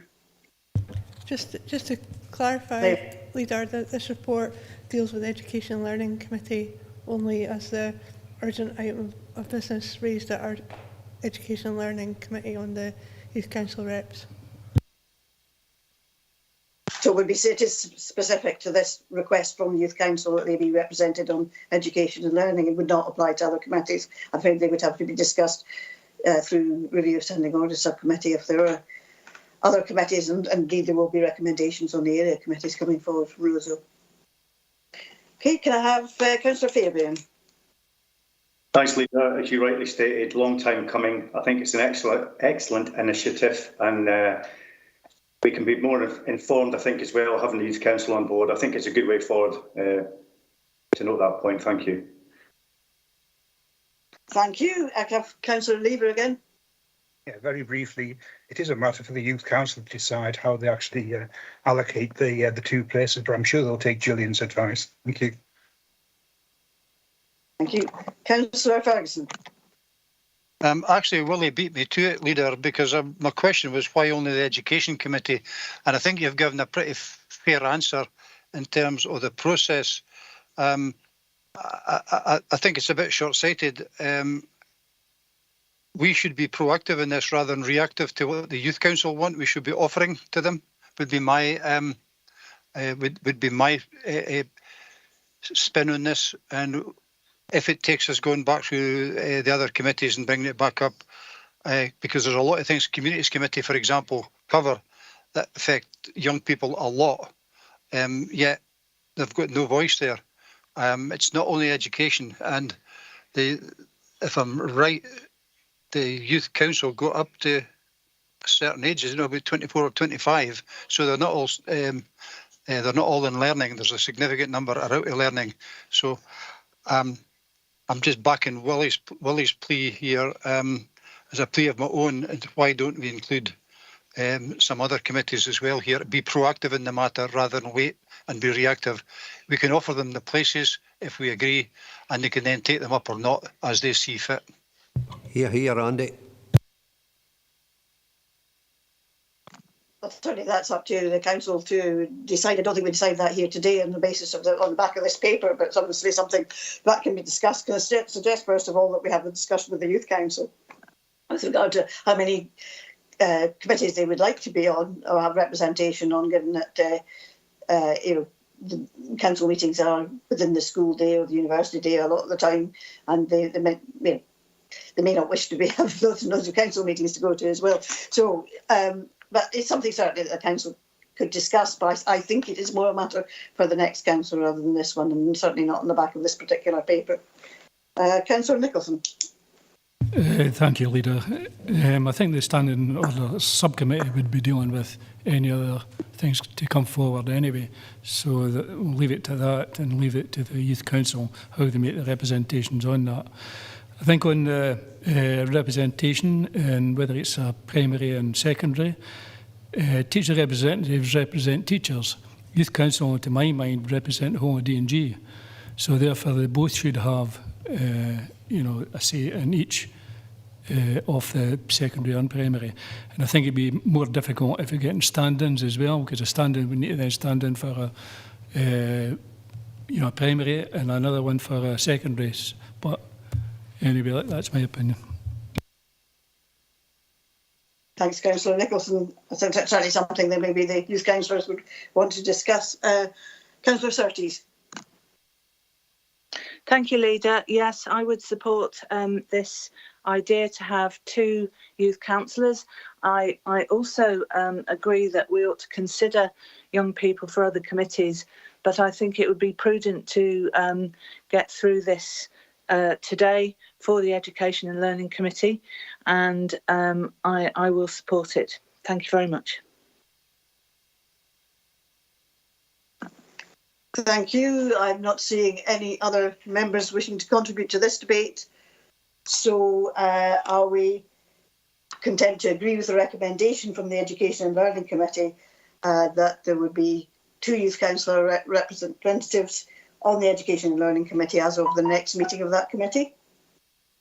And also agree to the amendments to the council scheme of administration and delegation to committees. Agreed. Okay, the next item is the Local Government Scotland Act 1973.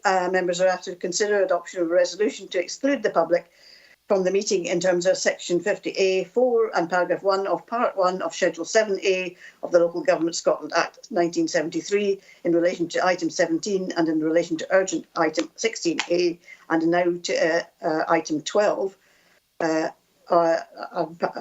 In paragraphs, I've just got 2 question marks, I don't know, of paragraphs 1 of part 1 of schedule 7A of the Local Government Scotland Act 1973, which I'd noticed that before. Are we content to do that, to take the rest of the matters under discussion today as exempt items? Agreed. Agreed. Okay. So those of us who are online now need to leave this meeting and join the next meeting. There's 2 subsequent meetings. The first is labelled exempt item 16A, although we'll be taking item 12 under it. So if we can go into exempt item 16A now, those of us who are